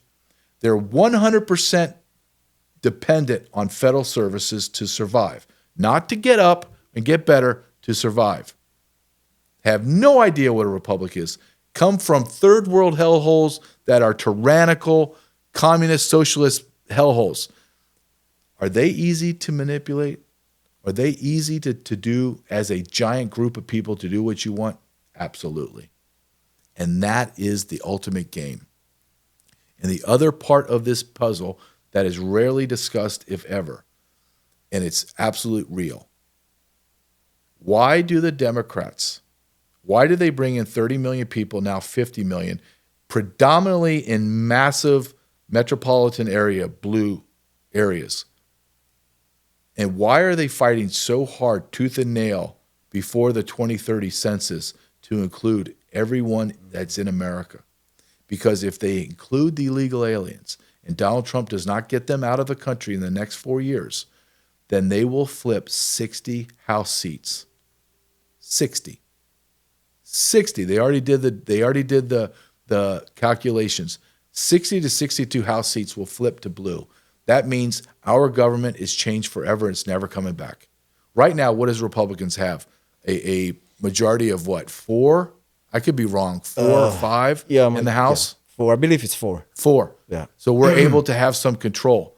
If I told you in 2030, the Democrats are going to have a 60 seat majority. Oh, there's no way we're coming back from that. You're not. You own a third of the government, which will collude with the Senate, and the executive power doesn't matter. You could have 1 million Donald Trumps in a row. They ain't going to get anything done. Nothing. Because the power of the purse will control everything and they'll destroy it. That's what we're looking at, America. This is how close we are to losing our republic completely. Yeah. Yeah, we were talking about it. We were this close, and I'm glad. Looking back, I'm glad that we lost in 2020. Because we were able to see the actual what the left is able to do, or what the intents were, and they basically those intents, intent were carried out, and in any shape, or way, or form, they'd be able to change the laws, change the landscape, bring out other people from different countries. But Donald Trump not quitting and staying in the game, whether they try to bankrupt him with BS accusations and assassination attempts, all the crazy stuff they try to do to Donald Trump, which, in my opinion, will deter somebody else.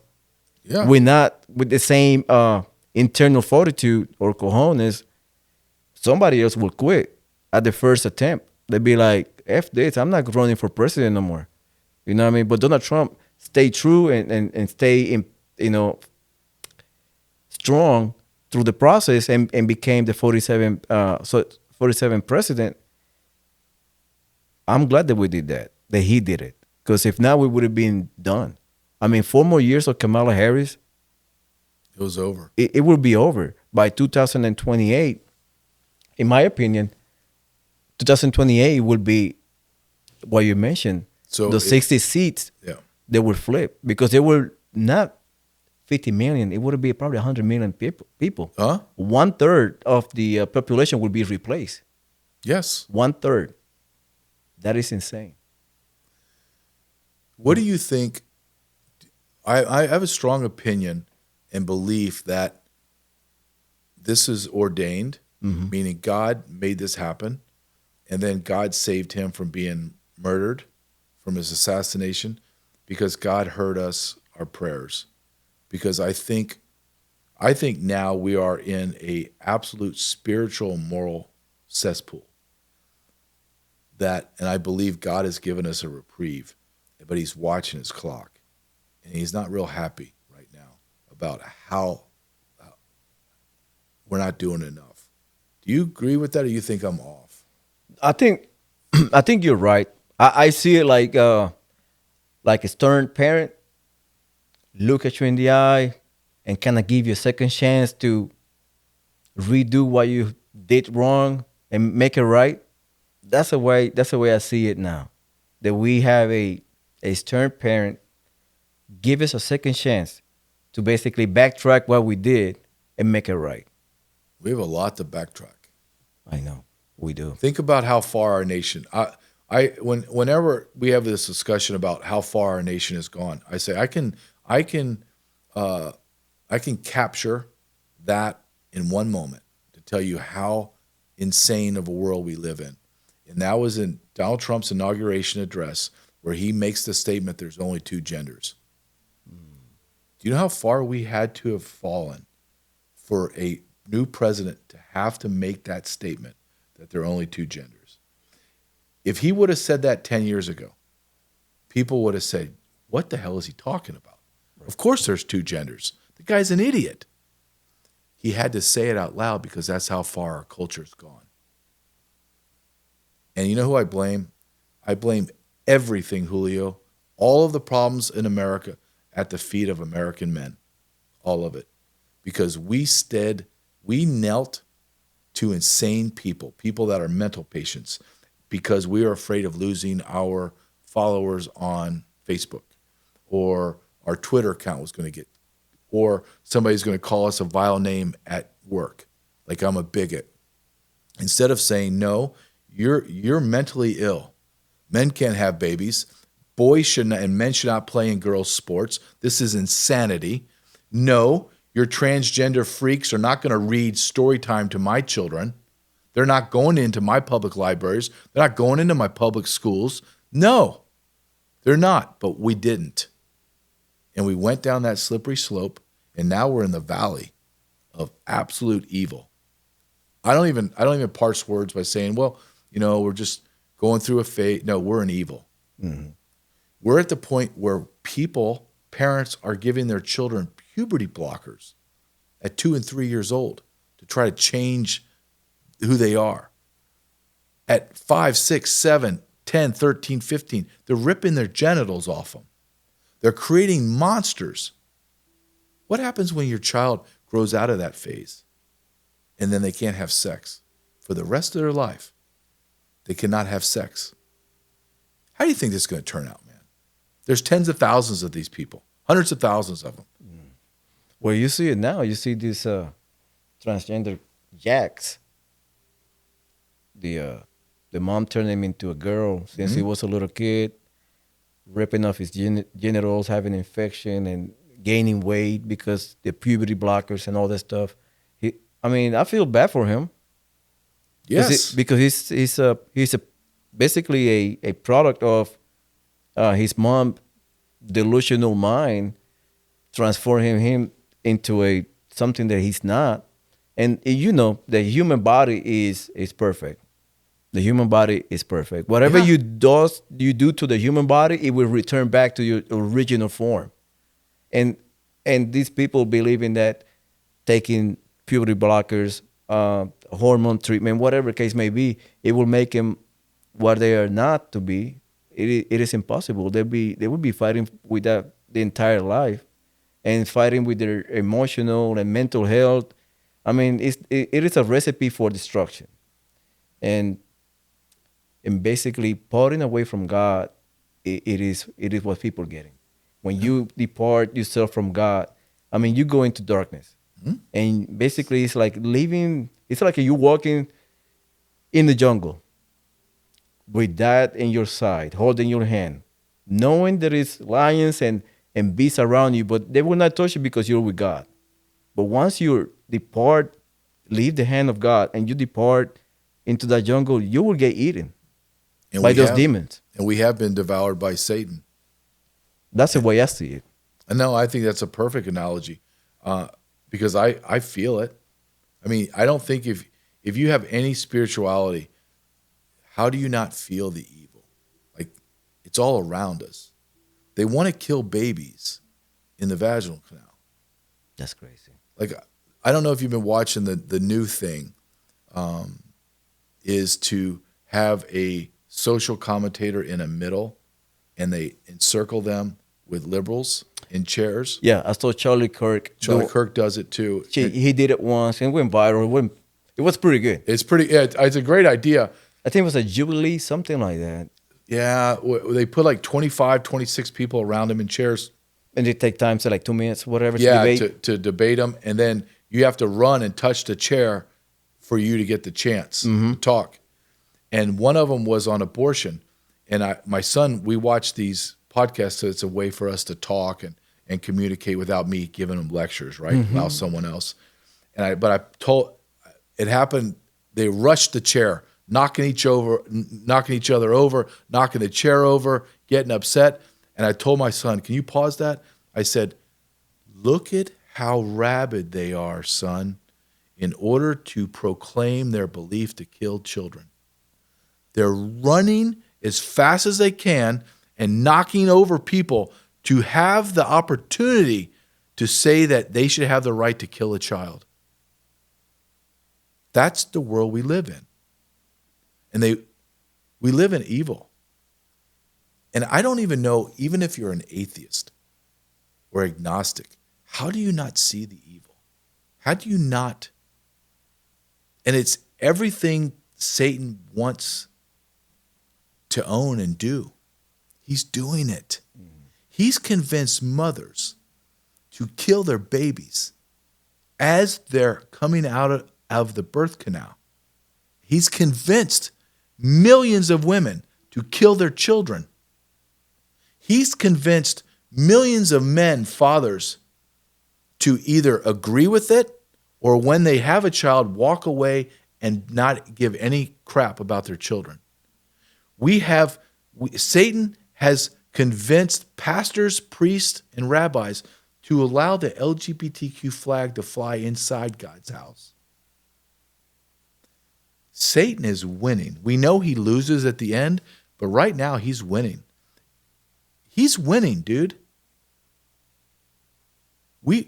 Satan has taken over the elite stratosphere of entertainment, media, politics, finances, corporation, and religion to now welcome pedophilia. That's a good segue for my next questions. Okay. Where are the children? Because you and I, we talking in our last podcast a couple months ago about that.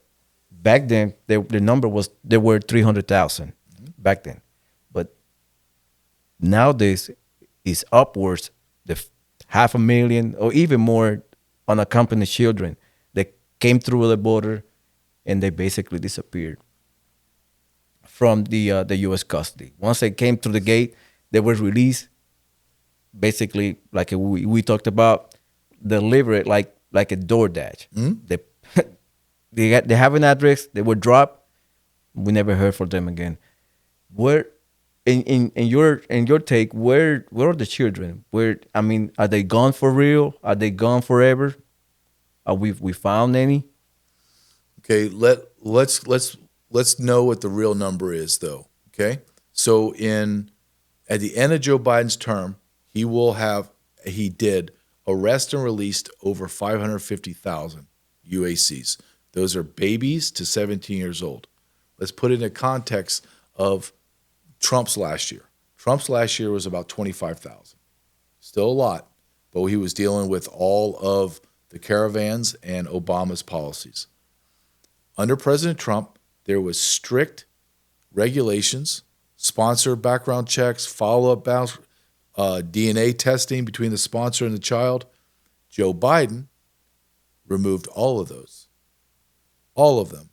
There's no checks, no background checks, no verification of who the sponsor is, no nothing. In 2023, Javier Becerra, who's the secretary of HHS, Health and Human Services, and the subordinate organization under HHS was Office of Refugee Resettlement, think of them as Child Protective Services, was Robin Marcos. They were forced to admit that they had lost 85,000 children in 2023. In August of 2024, the Inspector General came out, the Inspector General of the DHS, and said, no, we have arrested over 450,000 children, and we have lost over 320,000. I believe when the new IG report comes out in 6 months or a year, they're going to say that we lost basically everybody, all of them. They're gone. They don't know where they are. I'm going to tell you where a significant percentage of them are, and that's dead. Donald Trump has said it multiple times, and he doesn't say things. Everyone thinks that he just says things off the cuff. He's very calculated. He knows exactly what he's saying. And he said, quote, a lot of them are already dead multiple times. And he's right. A lot of them are already dead. Where are the rest of them? The rest of them are working in jobs they should not be working, in hours they shouldn't be working. And then the rest of them are child sex trafficked. And the ones that have dead have been organ harvested, or they've been ritually sacrificed. And everyone, even the Congressman Ivey, who from Michigan, mocked me and said, child organ harvesting, is that really real? And I'm looking at him. He's not very bright, so I just assume you're stupid or you're complicit in this. Of course there's organ harvesting. Of course it's happening in America. Let me give you, okay, Donald Trump said, I'm going to go find the children. Tom Homan said, we're going to find the children. Have they found the children? Nope. There was an erroneous report off Fox News that they found 70,000 children. Really? Where are they? You would have had a big press conference, wouldn't you? No follow-up. None. They don't know where the children are. They're gone. Let me tell you how easy it is to find children. You should be able to go to the HHS database, find the address that they're at. If they're children's age, they would be in school like your children are in school today. So I could go as an investigator and go, I'm going to go to Main Street Elementary in Houston. There's 1,000 kids in that geographic area that we dropped off that are school-age kids. They have to be going to these two schools I'm going to go. Why can't you cross-reference databases and say, yeah, they're all here. Okay, I'm going to come in there. I'm going to talk to them just to see if they're doing okay. They're not in school. Why aren't these kids in school? Because who are mandatory reporters? Teachers. So if kids are not coming, they're missing classes, they're beaten up, they can't sit down because their anus is ripped or their vagina is ripped, or they have sexual diseases all over their private parts or their mouth, beaten up. That's why you don't see the kids, because they're being sexually trafficked. How do I know that cartels are involved, the narco cartels are involved in the child trafficking and they're being sexually trafficked? Let's connect the dots, okay? Give me about 5 minutes to connect these dots. Number one, I interviewed a gentleman named Aaron Stevenson. He was a military analyst hired by USCIS, and his job was to track all the policies and see if anybody was finding loopholes. He found transnational organizations, criminal organizations across the globe, independent of each other, meaning Romania cartel, Russia, Mexico, Italy. They don't know each other, but they all discovered the same loophole in the sponsorship, and they began to utilize and abuse it. Let me stop until it gets done. No, you're good. So they abused it. He turns that in and says, look what's happening. What did they do to him? They fire him. They fire him. They don't even ask, hey, Aaron, how did you find this out? How are they doing this? Nope, just get your stuff and get out. Our federal government knows that human smuggling cartels have found a way to manipulate the sponsorship program. You want to be a sponsor? You just go online on ICE, but before Trump came in, here I'm a sponsor, send it in. Okay, we'll send you some kids.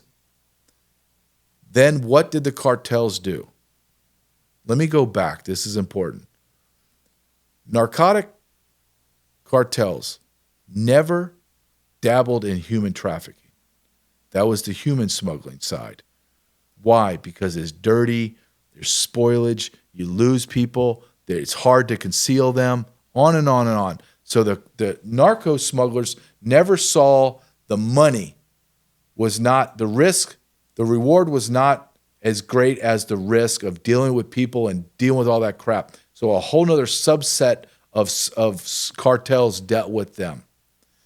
However, the narco smugglers now were able to realize, wait a minute, there's an enormous amount of money in children. Why?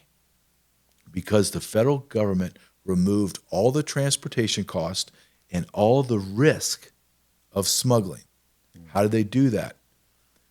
If I am a smuggler, the children are from across the globe, but the vast majority are from Central America. So the Central American families either rent or sell their children or they're kidnapped. Over 40% of all the children crossed into America from Guatemala, and we'll come back to that. So if I'm a smuggler and I get little Juan from Guatemala, 5 years old, I'm going to bring Juan all the way up and I'm going to rape Juan. Me, I'm the smuggler. I'm going to rape him. And then I'm going to prostitute Juan to other people because he's a product. And I'm going to make money all the way to the border. And then when little Juan has been devastatedly sexually destroyed, I'm going to put a lanyard around his neck. And on the lanyard, it's going to be a little plastic pouch and it has his name, the sponsor's name, and the address and phone number of the sponsor. Then I'm going to push him across the border. And then little Juan's going to sit there until the Border Patrol finds him. Border Patrol finds him. Then we have 72 hours on the Flores Agreement, which is a boondoggle under Obama. I have to release that child out of my custody. I turn him over directly to HHS, who's really not there because they're overwhelmed. So I'm going to turn that child directly over to an NGO, Catholic Charities, Jewish Family Services. HHS or RRR is going to make the connection to the sponsor. No background check, no DNA test, nothing. And then the NGOs are going to get an escort who's a high school dropout, is going to fly little Juan across the nation to, say, Seattle, Washington, and drop him off to the sponsor. Well, who the hell do you think the sponsor is, Julio? Do you think the cartel did all that to give it to some loving family in the United States that's want to take care of Juan? No, he's smuggling Juan through the federal government back to the cartel. Do you know when the escort drops off Juan in baggage claim to the sponsor, that the sponsor doesn't have to be there? All the individual that is taking the child has to have is a photocopy of an ID that doesn't have a picture on it and can be a foreign ID, and that kid just disappears with the stranger. Now, this is how I know the narco smugglers have determined that they can traffic the children. In all of my years on the border, and ask any Border Patrol agent, have you ever seen the narco smugglers drop 100 pounds of cocaine or heroin or marijuana on the border and drive away? Never. Why? Because I would come and I would seize that narcotics, and then you, the cartel, would be out of $10,000, $100,000. However, what are they doing every single day under Joe Biden? They were literally dropping children off the top of fences. I've seen the videos. Pushing them through, and the Border Patrol would come get them. Now, why would you give your product to the Border Patrol? Why wouldn't you put them in trunks, which they do, or back of buses and drive them through, which they do? But why would you just give them to the Border Patrol? Because you know the Border Patrol is going to give them back to you in about 2 weeks tops. I'm going to have little Juan back in my custody, and guess what I can do to Juan 20 times a day? Well, I can sell Juan for 20 times a day, whereas my cocaine, once somebody digests my cocaine, it's gone. I can't resell it. My product's done. I got to keep moving product. But I can sell Juan 20 times a day until they rape Juan to death. And then I have all his organs to sell. That's what's happening in your country, America. Your federal government knowingly did this. Go back to President Trump, 20, 30,000 the last year. How many unaccompanied children did Joe Biden bring in the first year? Over 120,000. And they did nothing. I interviewed all these people. I interviewed the alphabet agency guys, the CIA, Special Forces, FBI. I interviewed the whistleblowers that worked inside the child detention facilities. I interviewed the man that trafficked the children from the NGOs to the sponsors. In all of my experience. And I interviewed all of them independent of each other. They didn't know each other. And I asked them one question. It was a statement. I said, I'm going to give you this. And these interviews were like this, where they lasted an hour and a half to 4.5 hours. One guy, I interviewed him at 3 a.m, 4 a.m. And I said, I have a statement. To every one of them, there's about 10 of them. Independent. In New York, Chicago, Colorado, Texas, wherever I was. And I said, I have a statement I'm going to say. And all I don't want anything else but a yes or a no. Do you believe a yes or a no? And my statement is, the United States federal government is the world's largest child sex trafficking organization in modern history. I couldn't get that last word history out. They would do this. They'd be sitting like this, and they would hear me, and they would literally like this one, start getting like ready to answer. So much so, the very first or second time this happened, I was like, what are they doing?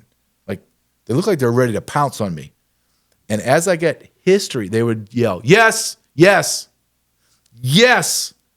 Because that's all I let them, yes or no. And then they would go, I need to tell you more. Okay, go ahead.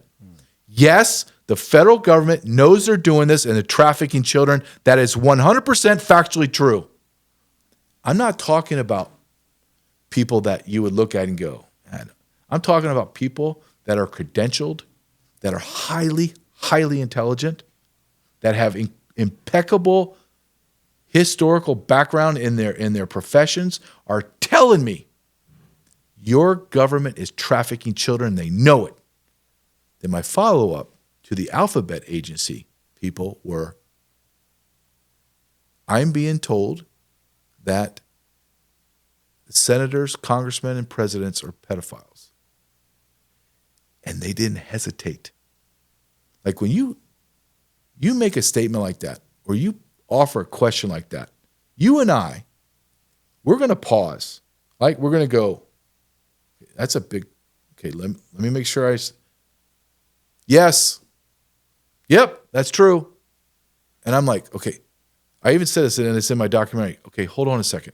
You didn't even hesitate. I don't need to hesitate. I know it's true. That's what's going on in America.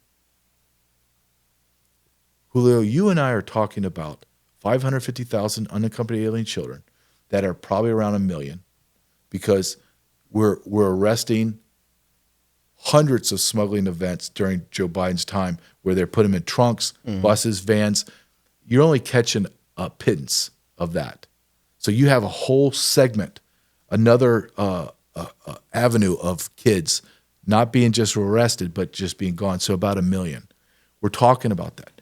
You and I are not even talking about our children, the U.S. children. There's a broad range of U.S. children go missing every single year, between 400,000 and 800,000. And it's broad that way for a purpose because they don't want you to know. And I like to play the game. I interview people on this. I'm wrong. Let's say I'm wrong. Let's say it's 400,000. And let's say 90% are runaways, which a large percentage of them are runaways. And they come back, right? Into foster care, in and out of foster care, run away from their homes, family, go back, right? I understand that. So let's say it's 10%. 10% are lost. That's 40,000 children a year that got sucked up in a spaceship and went out to outer space and never to be seen again. And no one says a damn thing. Let's say I'm 99% wrong, Julio. 4,000 children disappear, gone. No one sees them again. And no one says a word. I'm not 99% wrong. I'm not 90% wrong. I'm not even 10% wrong. This is government numbers backed up by Child Protective Services saying this is happening. Where are all the children? I always ask this follow-up question. Let's say you live in New York. Let's say you live in where we are, outside of Houston, in a rural area. Are you seeing roaming groups of children, malnutrition, dirty, ragged clothes, living in shanties across America? And the answer is no. You don't see. This isn't like the Depression. We're not seeing kids like that. Then where the hell are the children? Where are our children that are lost? Where are they? I don't see them anywhere. Where are the 500,000 to 1 million unaccompanied alien children? Where in the hell are these kids? In one place, I have been told that we need to start looking, and it made perfect sense and I didn't even think of it. A lot of people are saying, you need to start looking underground. I'm like, what do you mean underground? Well, JJ, there's whole tunnels, underground tunnels. There's underground spaces, living places. Where do you hide children? You have to hide them out of sight. And when you begin to dive into this very sick world that I found myself, and Julio, me and Ryan Matta, who's my business partner in our documentary series, we were just going to film one documentary called Invaded. What is Treason Invaded? About the open border. We were going to talk about child sex trafficking because we knew that was happening. I knew it was happening, didn't know the scale. And we were going to talk about human suffering, narcotics, crime, treason, all of it. Halfway through it, me and Ryan Matta are like, dude, everywhere we go, everything revolves around children, pedophilia, and trafficking. All of it. The whole story is that. So we end up filming 2 documentaries. What is Treason Trafficked? And then the other one is Invaded. I never thought, if you had told me, like we're talking about a year ago, I did my first book. If you would have told me you're going to do your first book, great. I'm excited. I'm happy for myself. Then you're going to do a documentary. Great. I've always wanted to do a documentary. Yeah, but JJ, you're gonna be sucked into the pedophile world of child sex trafficking. I might have gone, time out. What do you mean? I'm not an expert in this. I don't know. I saw some of this in the Border Patrol. Last year, I saw the drugging of children, using them in family units and just being tossed around like potatoes. Yes, nothing on this level.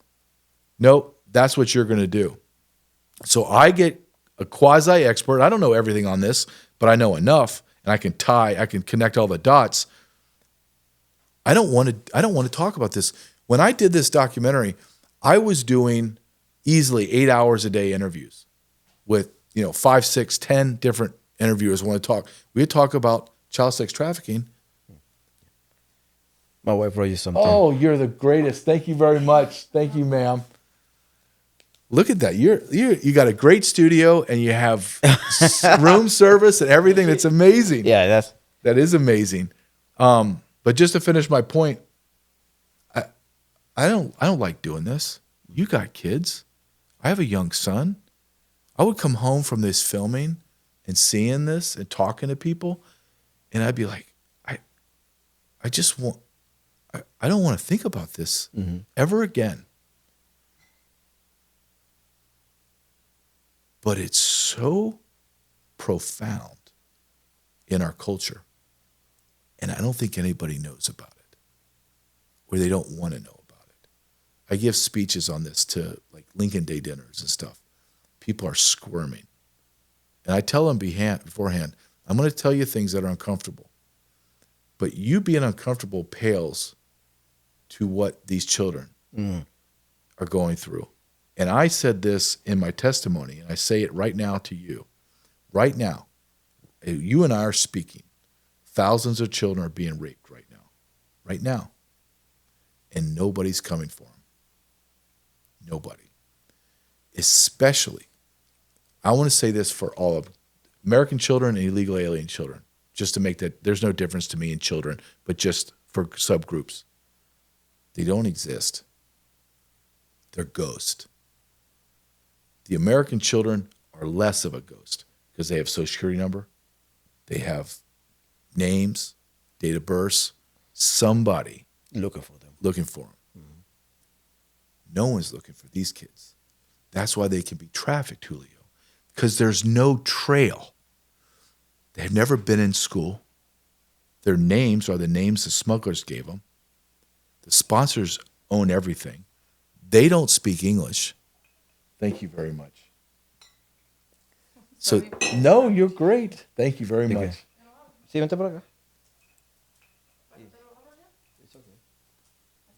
He's a good editor. He'll edit it Yeah, all I will out. edit. I will edit. Thank you very much.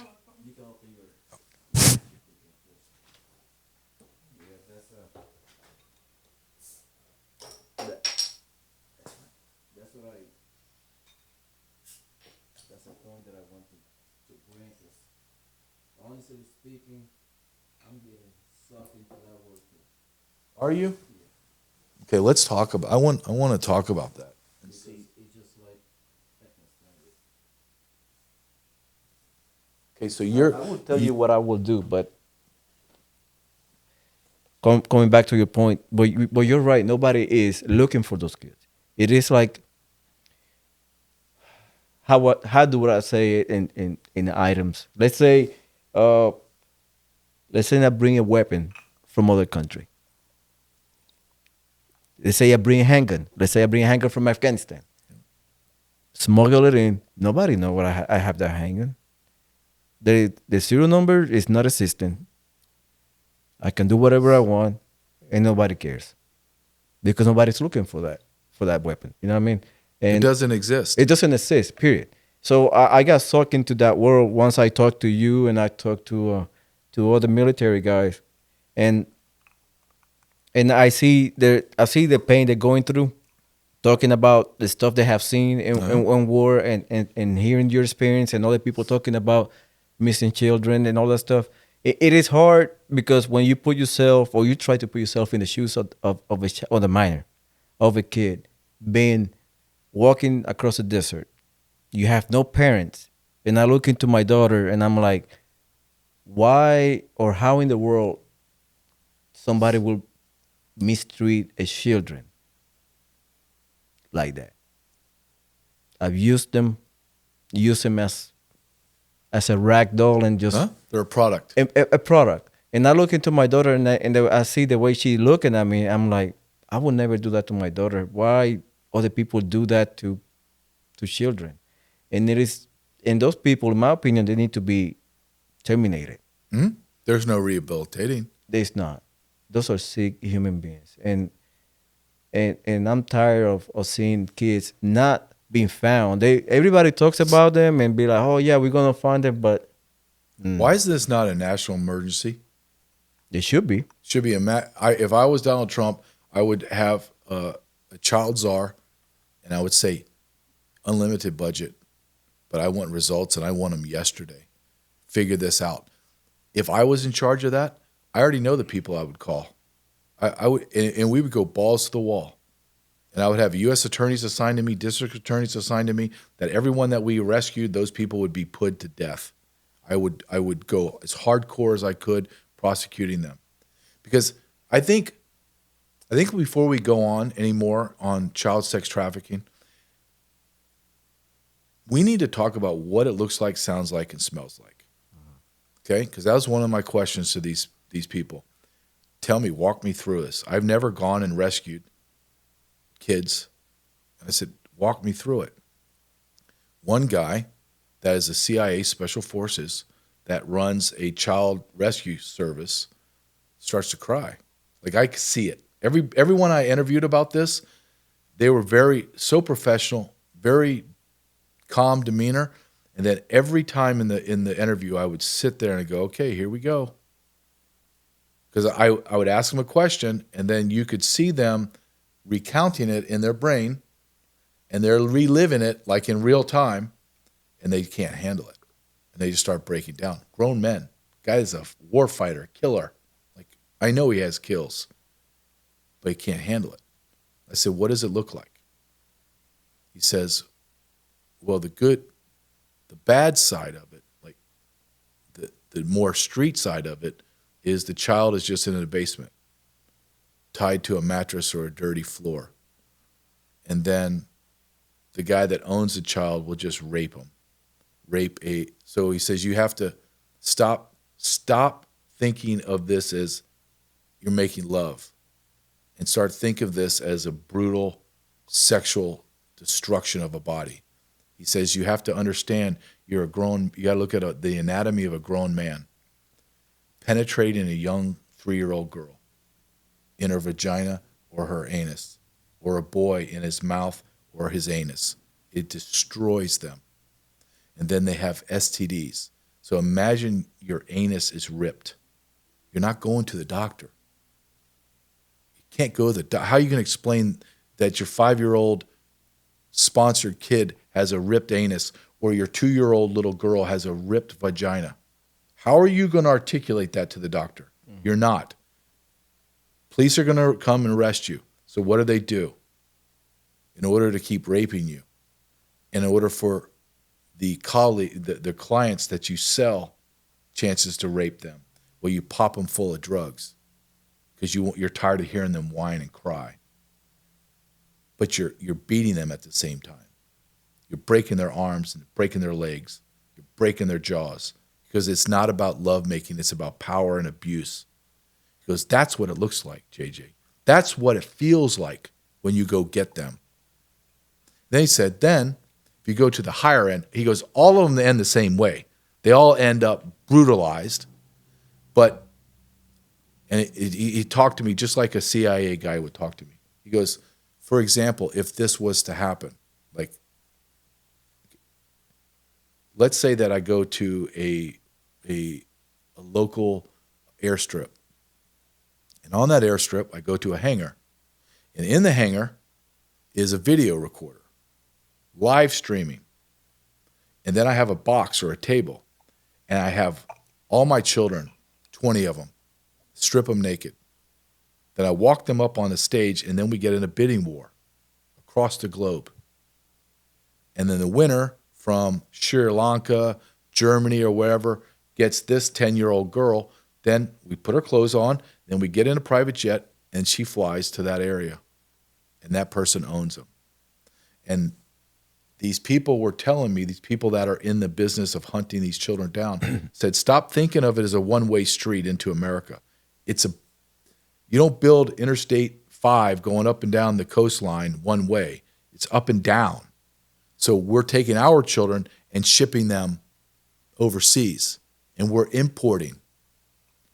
For example, Shepherd's Watch here in Texas. I don't know. I think it's outside of Dallas. They go and they don't hunt for individual children. They hunt the organizations so they can get a lot of kids. And they turn it over to police, and they go raid hotels, houses, and stuff. And I say, what's the difference between the time before Joe Biden and Joe Biden? He says, well, before we had some control over the case management. Now it's 90, 100% more we have no. And it's no longer black, white, and some brown kids. It's everything you can imagine. It's a buffet, smorgasbord for pedophilia.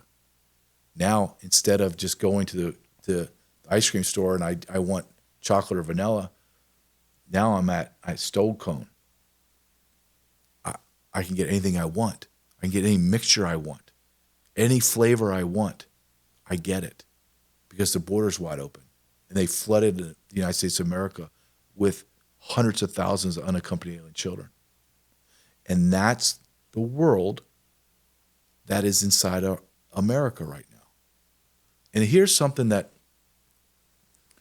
and I say this when I give speeches now in public, and people, they recoil at it, but I'm just going to tell you. Why does the slogan, Make America Great Again, why does that stick with us? And I don't think we have, subconsciously, we don't understand. Because subconsciously, we know that we're not great anymore as a nation. If we make that agreement in our brain, then we have to ask why. Why don't you think we're great again? Well, let's look at it just from my perspective of a border. The cartels are demons. I fought them my whole career. They're horrible people. However, they're no different than Amazon. They're just Amazon violent, like the mature Amazon. Why do they supply America with cheap labor? Because we demand it. Why do they supply America with cocaine, heroin, fentanyl, marijuana? Because we demand it. Why do they supply us with children? Because we demand to rape children. Who's the number one consumer of hard narcotics in the world? America. Who's the number one consumer, or one of the top consumers, to physically pay money to rape children? America. Who is the largest consumer of pornography in the world? America. I believe that America needs to stand before a mirror and realize that all of the problems on the globe are not their problems. It's our problems because we demand it and request it. Everything that's wrong in America is because of Americans. It's like you listen to Jocko Willink and you listen to Tony Robbins. It's all about ownership, right? Ownership of your life. You want to have a great podcast? You want to be like Joe Rogan? And I think that you have the potential to be like Joe Rogan? Then you need to take complete ownership. Meaning you need to create an incredible set like you did here with multiple camera angles and computer setup, and it cost thousands of dollars and took a lot of effort and time, but you're taking ownership of your life. Succeed or fail, it'll be because of you, Julio. It's not going to be because your neighbor or this guy screwed you. It's going to be because of you, because you have ownership. America is in a moral rot. And until we take ownership of our rot and the reason why we're here, we're never going to get better. Never. And I am not an optimist anymore. My father was an incredible man, and he was optimistic because he always looked forward. I'm more like my Irish mother now, where I'm just a realist. I'm just seeing things more clear. Is that your truck? No, one of the neighbors. I think that America is in I think America is in hell right now. Yeah. And I would love to, I had discussions with several left-leaning hosts, and even they are not arguing with me on that, which I find interesting. That someone that is so ideologically opposed to me is feeling that as well, that there's evil roaming the earth. Look at what we've done to our country, man. Mm-hmm. We brought in 50 million people that don't belong here, and we do nothing to stop it. It hurts our wages. We're sending men like you to go fight overseas to secure their country and sovereignty of their nations, and we don't give a crap about ours. We fought a war going on 2.5 decades now that has cost us $8 trillion. There was a moment in Joe Biden's around 2023, they sent over $350 million to 4 different nations in the Middle East to build a wall for their nation. Yeah. And they gave zero money to us. When you look at the totality of everything that's happened in America and now everything that is being uncovered, you have to agree that America is not great. America is not a shiny city on the hill anymore. We have become almost pedestrian in the terms of crime and morality. I believe that's a valid statement. Do I think that we can be great again? Absolutely. Do I believe it's going to be an Herculean effort that's going to take quite a while? Yes. Because we didn't get here. We got here over about a 100-year span. I don't want to wait 100 years. We can accelerate this on Trump time. But Trump's not the answer either. Trump is going to term out in less than 4 years. Who do we have right now that is Trump? No one. Yeah. JD Vance. JD Vance he's not even close to Trump. He doesn't, and it's not his fault. He's almost half his age, meaning Trump has another 30 plus years of life experience over him. That's like when I interviewed for my documentary, I interviewed retired Colonel McGregor, Douglas McGregor. You know, when you sit down and interview, I know you're not feeling this with me, but when you sit down and interview someone and you know that person is way smarter than you, I had that moment with him where I sat down and I was like, I better have my A game on, right? Because this man is, he's not a level 2. He's like 3 levels above me in intellect. And at first I was very hard on myself. And then I said, wait a minute, this guy's about 30 years older than you. He has he's where I want to be in 20 or 30 years. And that's just life. That's life experiences and understanding and ability to look back on life and then make sense of current things because of your past. And I feel that way about Colonel McGregor. I think he's a historical genius. And I think that same thing will happen with Vance, with Trump. Will he get to that? I don't know. But the broader point is there's nobody that's even close to Trump. No, who are you going to get? Marco Rubio? You're going to do... you're going to get Ted Cruz? I like Ted Cruz. Ted Cruz ain't going to move the needle, my friend. Nope. He never has. He's never moved the needle.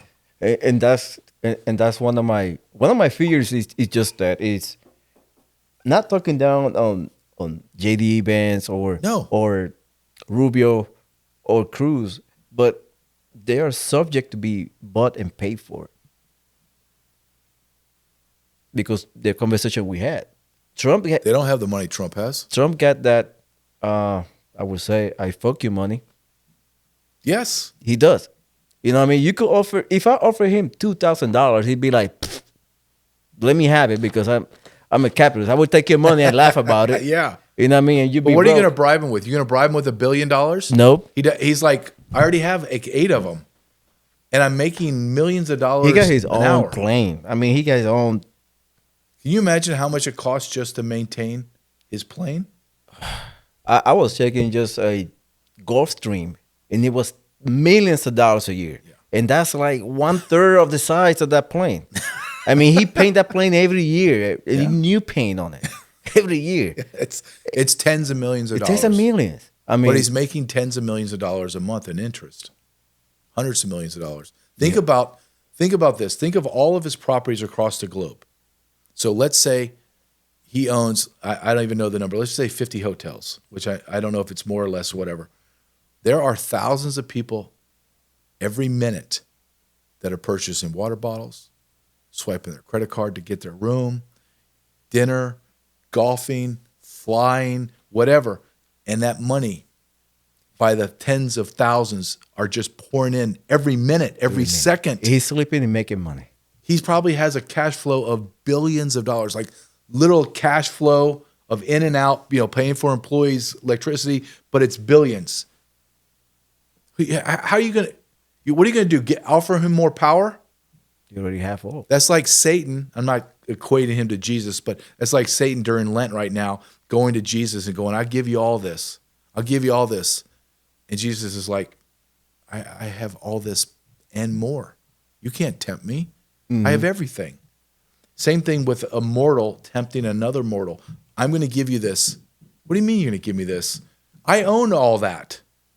I own everything. You want to give me gold-plated room? I have gold-plated rooms. You want to offer me a piece of land like Mar-a-Lago? I already own that. I own oceanfront. I own everything. It's a 20-acre. What are you going to do? Now you're going to try to seduce me with a supermodel that's 25 years younger than me? I have that. I have a supermodel that's 20, 25 years younger than me. That's spectacularly beautiful. That is highly intelligent, speaks 7 languages. Mm-hmm. You can't offer me anything. And that scares the hell out of those people. Yep. Because now you're talking about a man, the only thing that man doesn't have, the only thing, is being listed at the top of American heroes. That's it. Legacy. How is he going to get in the same breath as George Washington? He has to save America. If he can, I write this in my book, and I do a comparison between him and George Washington. And you think of George Washington to me as the greatest president, the greatest leader in American history, period. Because without George Washington, even his contemporaries said he's an indispensable man. Without him, we have no America. We may have the United States of America that could be by name, but has no resemblance of what we are today. So without him, we have nothing. So I make the comparison between him and President Trump. And I say, when you look at these men, sit them, but there's nothing. You're like, no, this man is very eloquent, very military driven, very determined. This man's not eloquent to a point. He's brash. But when you strip that away and you just look at those two men, they're very, very, very similar. So patriotic, believe that God touched them, that they're specifically the guy that's supposed to lead our nations. They are absolutely determined for success, no matter what. Think of what President Washington had to do to win. Mm-hmm. There were stories where he would track his men. He knew where his armies were because he would follow the bloodstains in the snow because they didn't have shoes. And they were wearing rags on their feet, and their feet were bleeding.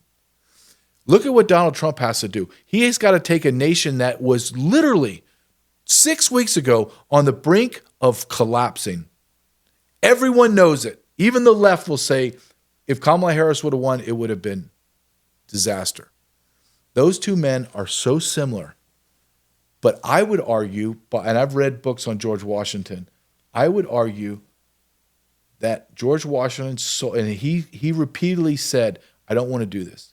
I don't want to be president. I don't want to travel to Philadelphia and Washington, D.C. I want to stay in Mount Vernon in my plantation with my wife and kids, and I want that life. But he did it because there has to be some narcissistic qualities in him too, where I'm the only guy that can do this. I can make America great. And history is going to remember me. All of us want to be remembered. Donald Trump's the same way. George Washington was wealthy in his time, had all the luxuries. And now he has legacy that lasts probably till when Jesus comes back. Donald Trump has everything that President Washington has. He doesn't have the legacy yet. And I believe that's what's driving him. I believe that he has a very, very narrow idea of what needs to be done to get America to be great again, and he's going to make it happen. And I want it to happen faster. But I look back before he got elected, and I said to myself, what are the things that you want him to do? And I listed them in my mind. He's already done all those and more. He's doing things that I didn't even think of. I didn't think of turning Guantanamo Bay into a 30,000 holding facility for illegal aliens. I didn't even think of that. I didn't think of alien registry. Oh, yeah, he changed that. Changed the CBP-1 app into an alien registry. That was classic. But it was great, too, because I have been saying this for a very long time. The way to get illegal aliens out of your country, it has to be a comprehensive plan. I hate that word comprehensive because it ties to corruption with the rhinos and the Democrats. But meaning comprehensive, meaning everything needs to be, take Eric Prince, hire him, do a 20-year ban, meaning if I catch you in America, you're done. You're done. I'm going to tag you in the system like I tag wildlife, and I release you. I'm going to release you back into your wild, but you're never coming back here for 20 years. You're going to die there before you come here. But if you go into the old CBP-1 app and you register as an illegal alien and you promise to leave and you send us biographical or geofencing data when you leave, we'll allow you to come back. But if we catch you, you're banned. That's a smart move. And it's an all, people say, well, that's not going to do enough. That's not the point. The point is not that's going to do everything. That's going to do a small percentage. This is going to do small. And all of a sudden now I got a whole pie and now I'm driving them out. I think it's ingenious. It's a compounding effect on it. It Because is. you don't have to look for them. They will turn themselves in. You fly them out. You can come back in a few years if you want to. And that's a great carrot too to say, hey, I know you're from Uzbekistan, and I know it costs $3,000 to fly, and you have 4 of you here. It's $12,000. We'll fly you to Uzbekistan, and you can come back. We'll let you apply. Mm-hmm. But if you don't, I'm going to put you on a cargo C-130. I'm going to fly your ass back to Uzbekistan, and you ain't getting nothing. You're never coming back here. Changes your mindset. It does. So Donald Trump is the alpha. The alpha. The alpha. I don't think he is a alpha. I would love to talk to historians and find out in their vast knowledge, because I don't possess that knowledge of history, world history. Has there ever been another man that has had this power? And you can look at, well, Joe Biden was just president. Or Obama. Let's take Obama. Obama he didn't have the power Trump has. Obama couldn't go to the Middle East and say, you're not doing that anymore. And have everyone in the audience go, okay? Because Donald Trump, prior to that meeting, dropped multiple Moabs all over Afghanistan to prove a point. If you don't do what I say, I'm going to destroy everything. And they listened to him. They would never listen to Obama. Obama was bowing to them, not Trump. Trump's touching princes and kings that are not allowed to be touched. Oh, yeah. And he's up there slapping them on their shoulder because he's the alpha. I'm bigger than you and I'll devour you. A perfect example is when, was it the G7 or G20, when there was a big, and they thought they were going to crowd him out, and he literally walked in and moved people. Even Putin was there. He moved Putin out of the way. That's what I remember that. And he stand in front, fix his collar, and stand strong. I'm the guy. Yeah. Who's ever done that? Nobody. Biden was in G17 somewhere, and he stand on the far right corner. Yes. You remember that? Insignificant. And he trying to find his way out of the stage. They had to basically come this way. Pointing arrows. Yeah. But so I think Trump is. It's amazing what we're witnessing. It's day and night difference. It is, and every day I wake up, like I got up very early to fly out here, and I'm looking at my phone, going, "What am I going to see? What did Trump do when I went to bed at 10 o'clock? Oh yeah, got up at 3. That's 5 hours. What did he do? Because I know he didn't sleep the whole time." He wrote some tweets, or he'd signed some executive orders that are like explosive. So I think, but I do go full circle and say, if he does not remove the 50 million illegal aliens, the left will have won. Yeah. Just from a demographic shift and a congressional seat shift. And when that happens, it's over. It's over. Where are we going to find 60 Democrat counties or districts and flip them? We're not. It would be extremely difficult, though. I mean, look, even with a landslide, we flip what, 7, 10 seats with a landslide. Yeah. I mean, so let's close with that. And I have like 2 more questions for you before we close out. Yeah. What would it be your dream interview? With who? Well, outside of God, like Jesus, like historically, I'd go back and I obviously interview him. But my dream interview would be Donald Trump. And for this reason, I would not ask him. I wouldn't ask him anything about politics, border. You know what I would focus on? Because this is a passion of mine. I would focus on him as a father. I want to know from you. How did you do it? Like, because I interviewed my dad before he passed. When I started podcasting about 5, 6, 7, 8 years ago, I was like starting to try it, but I couldn't do it because I was still on my job. But it was amazing. God allowed me to interview my father, and I have it on tape. And my father was very ambitious, and he said it's a tug between my ambitions and being a father because it's about time, right? You can't be ambitious and have great achievement and be the father all the time. It just does. It's time. Mm-hmm. And I found that interesting to hear my father say that because I don't remember my father being gone. I remember my father always there, and my father was a great father, someone I'd admire.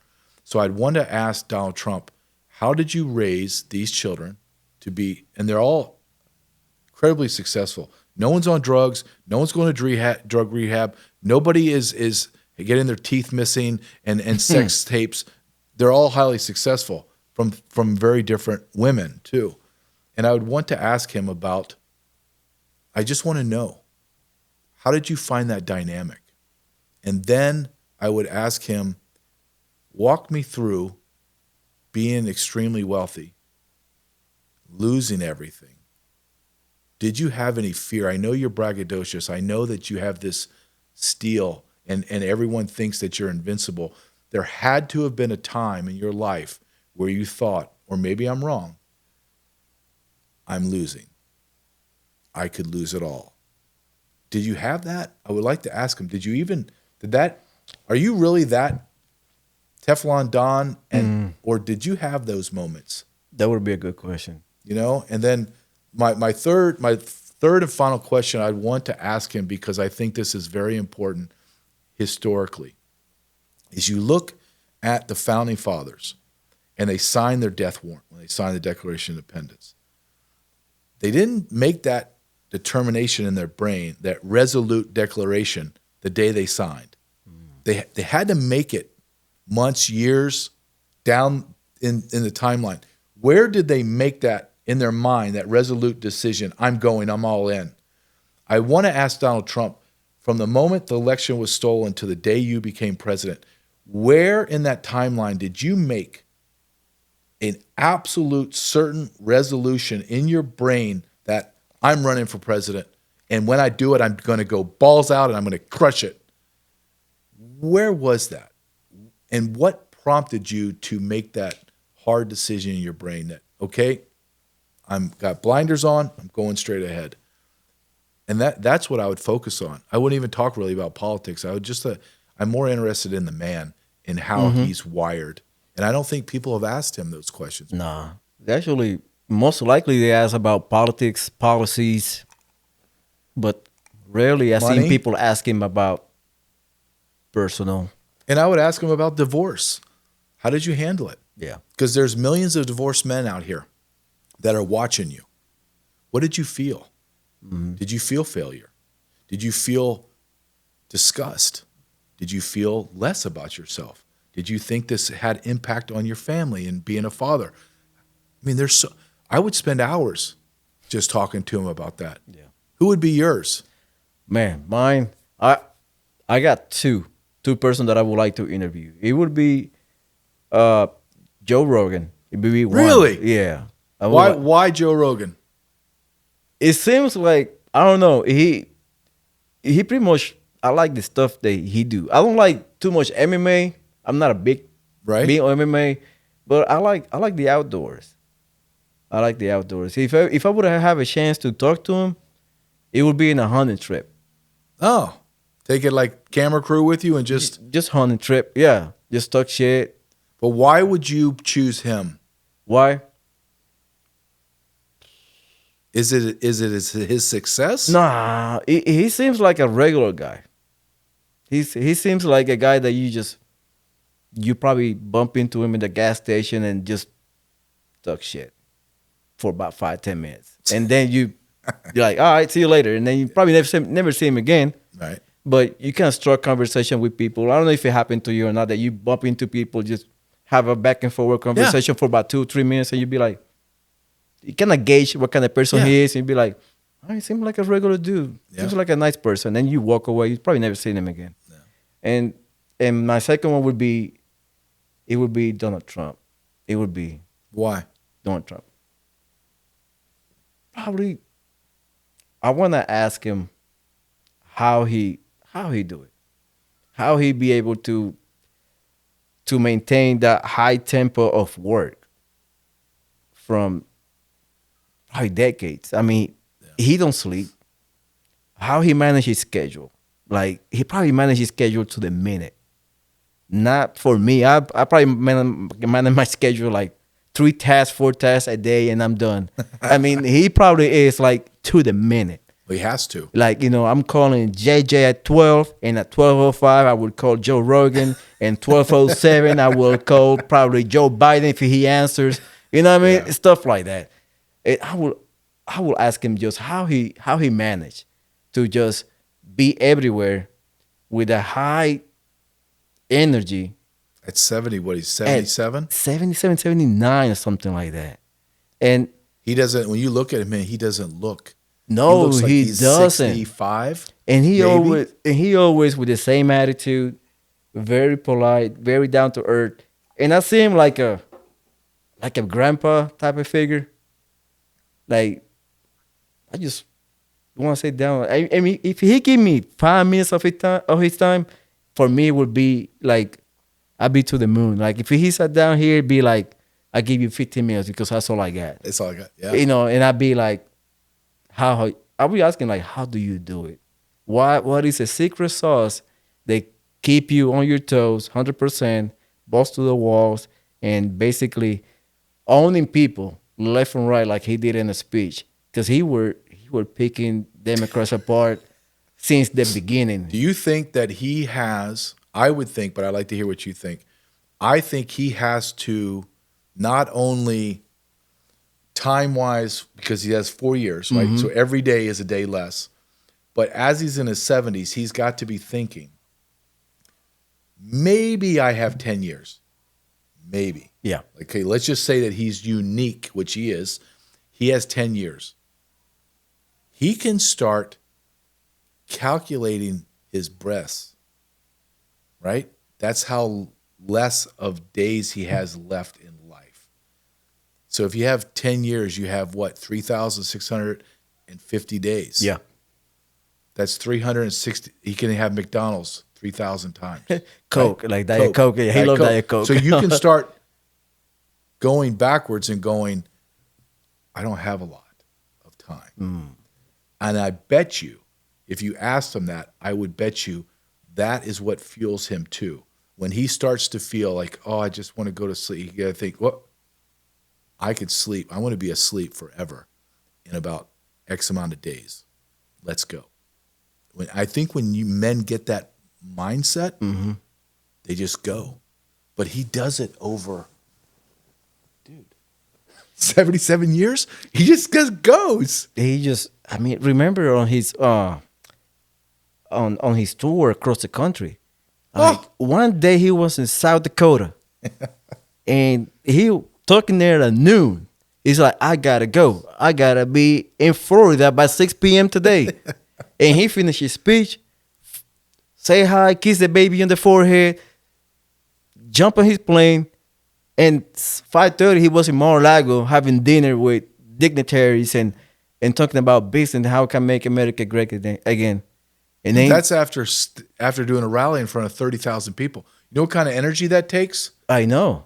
And then Look at the energy it takes for you and I to do a podcast. Now imagine you have to entertain people for an hour speech, and they've been waiting days for it to see you, camping out, waiting to see you. That's not only energy, that's pressure. That it's exhausting. So I think you don't have to like him. You don't have to like anything about him. But you have to at least admire what he's able to do and at least on some level be interested in to see how he's wired. Like he's wired different. He's not normal. No. He's not like us. He's and he has lived a hard life. People may say, well, he's so wealthy. No. No, you have a rough. And I love this. This is my favorite. oh, he's worth a lot of money because his father gave him $1 million. And I'm like, okay, time out. He gave him $1 million. He didn't give him $1 million. He gave him a loan for $1 million, and he turned it into $8 billion. Do you understand? From $1 million, that's like me saying, I'm going to give you $1, and then you turn it into $1 million. That's an accomplishment. Same thing with $1 million, and you turn into several billion. That's not even equating. $1 to $1 million, as astronomical that is, that doesn't even equate to the billions. Right. And here's maybe the biggest thing for me as a father, and I would like to hear what you say. All of his children, 3 different women, okay? You would think there would be you would hear something. Mm-hmm. Family discord. They hate each other. One doesn't like the other. Their business sucks. They're bankrupt. They're a whore. No. They all get along, at least on the surface. All families have behind the scenes. Oh, yeah. On the surface, incredibly beautiful. Like physically beautiful. They seem to be nice, genuine. Talk about go hunting. You go hunting with Eric and Don Jr., right? Man, if I go hunt with Eric or Don and Joe Rogan, that would be there you go. A dream hunt. I'd be like, I would carry their rifles. I'd be like, who did shoot? No, you shoot. Here's shoot my rifle. Put your imprint in there. But they're great. And they're all successful. Right. They are. They're all successful. And I do believe a father should not get all the blame for when their sons or daughters turn bad, but they should get a lot of it. Neither do I believe they deserve all the credit, but they should deserve a lot of it. So let's contrast. Joe Biden. I'm not bagging on his kids. One son is a pedophile, caught with multiple prostitutes, drugs, tax evasion. He got his brother. He had an affair on his brother's widow, then had an affair while he was banging the widow, started banging the widow's sister, got a stripper pregnant, doesn't acknowledge the child. His daughter is in sex rehab and cocaine rehab, and has claimed that his father was having showers with her when she was of age. Mm. Look at those worlds. Look at how different. I think Donald Trump is someone you aspire to be. Is he flawed? Yeah, we're all flawed. We all flawed. But do you find it as a Christian fascinating? I find this fascinating because I believe God chose him. I just do. I could be wrong, whatever. But when you look at the Old Testament and you see the men that God chose, they make Donald Trump look like Mother Teresa, right? Yeah. So you go back in time and you look at those flawed men that he chose to drive his word, and now you look at Trump, it makes complete sense. He didn't pick a picture-perfect Obama, where Obama's a fraud. He's a lie. He's a hologram. He picked a real dude that's been through crap in his life, embarrassment, financial destruction, and rises up, and he uses this flawed man. Mm-hmm. I find that that's something I would ask him. I would say, I'm going to be bold here. I'm going, and please don't take this in any negative light, but you're a flawed man. You've had failures.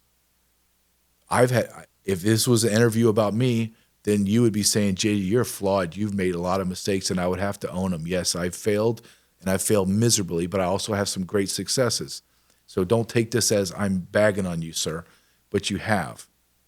But I look at the people, the people that God chose, and he chose you in line with all these guys that were flawed and did things that were questionable, but were historical giants.